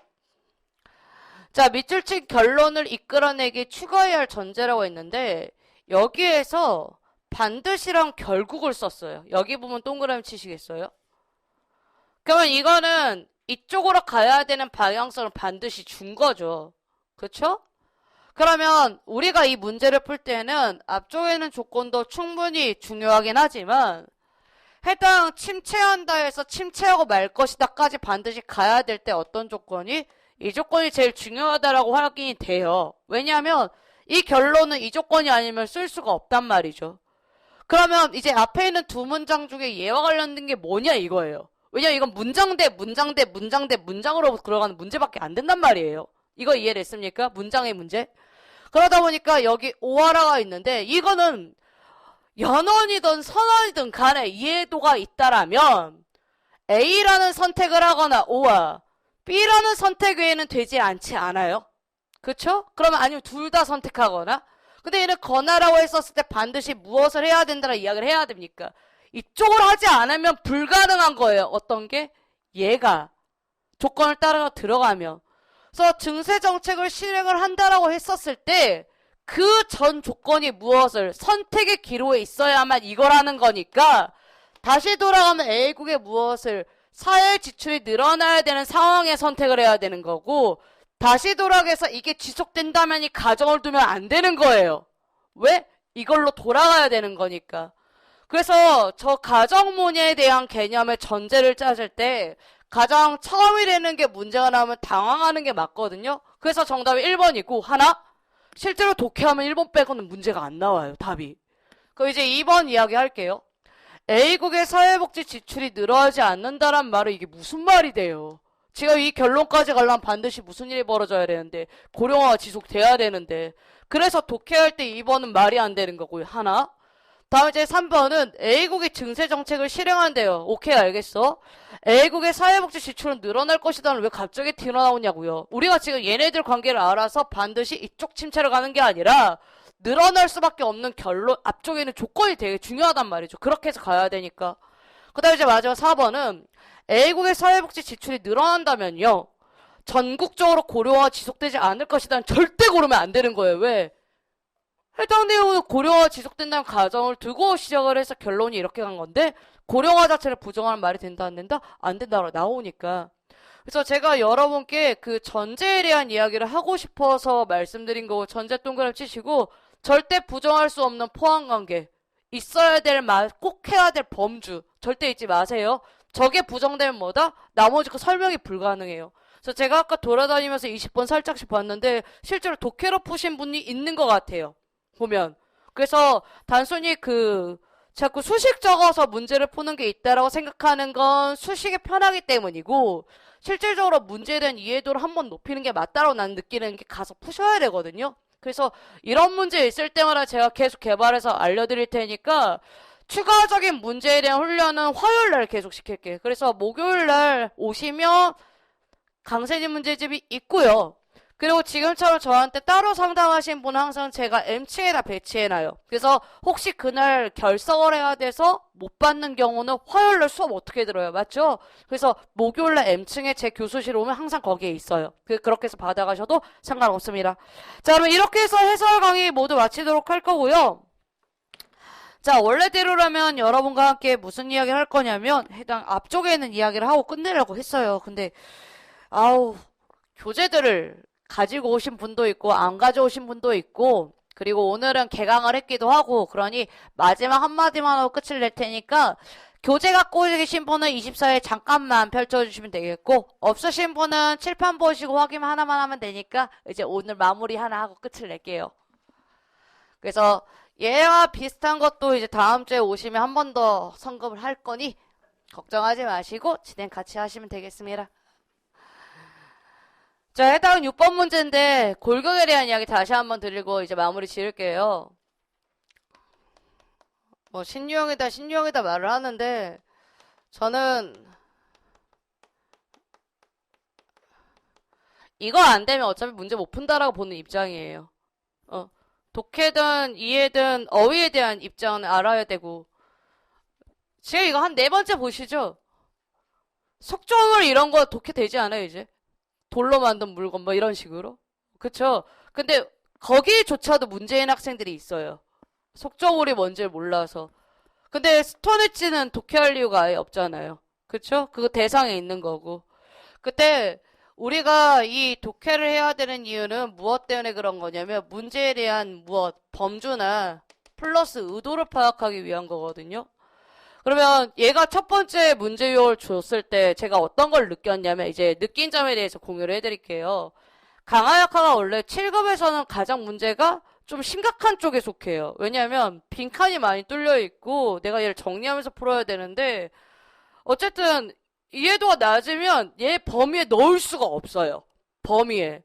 그래서 여기 보셨을 때 이제 기원전 3000년 신석기 시대라고 했을 때 여기 보면 범위 잡죠?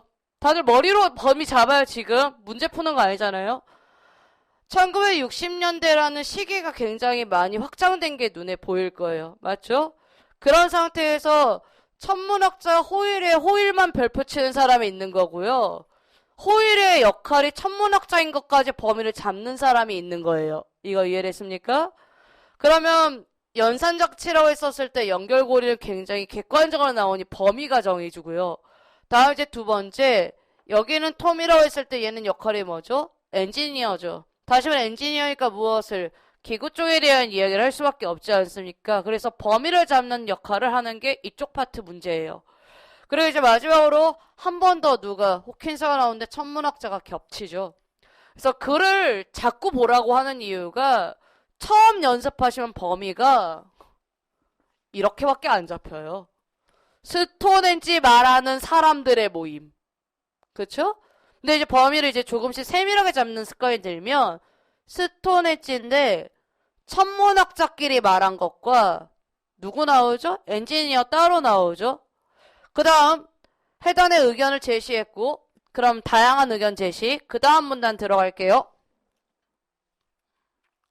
그러나 고고학자 애킨스는 그들의 생각을 비난했다라고 했을 때 범주 잡는 훈련을 계속하시면 비난하는 순간 뭐 나와야 돼요?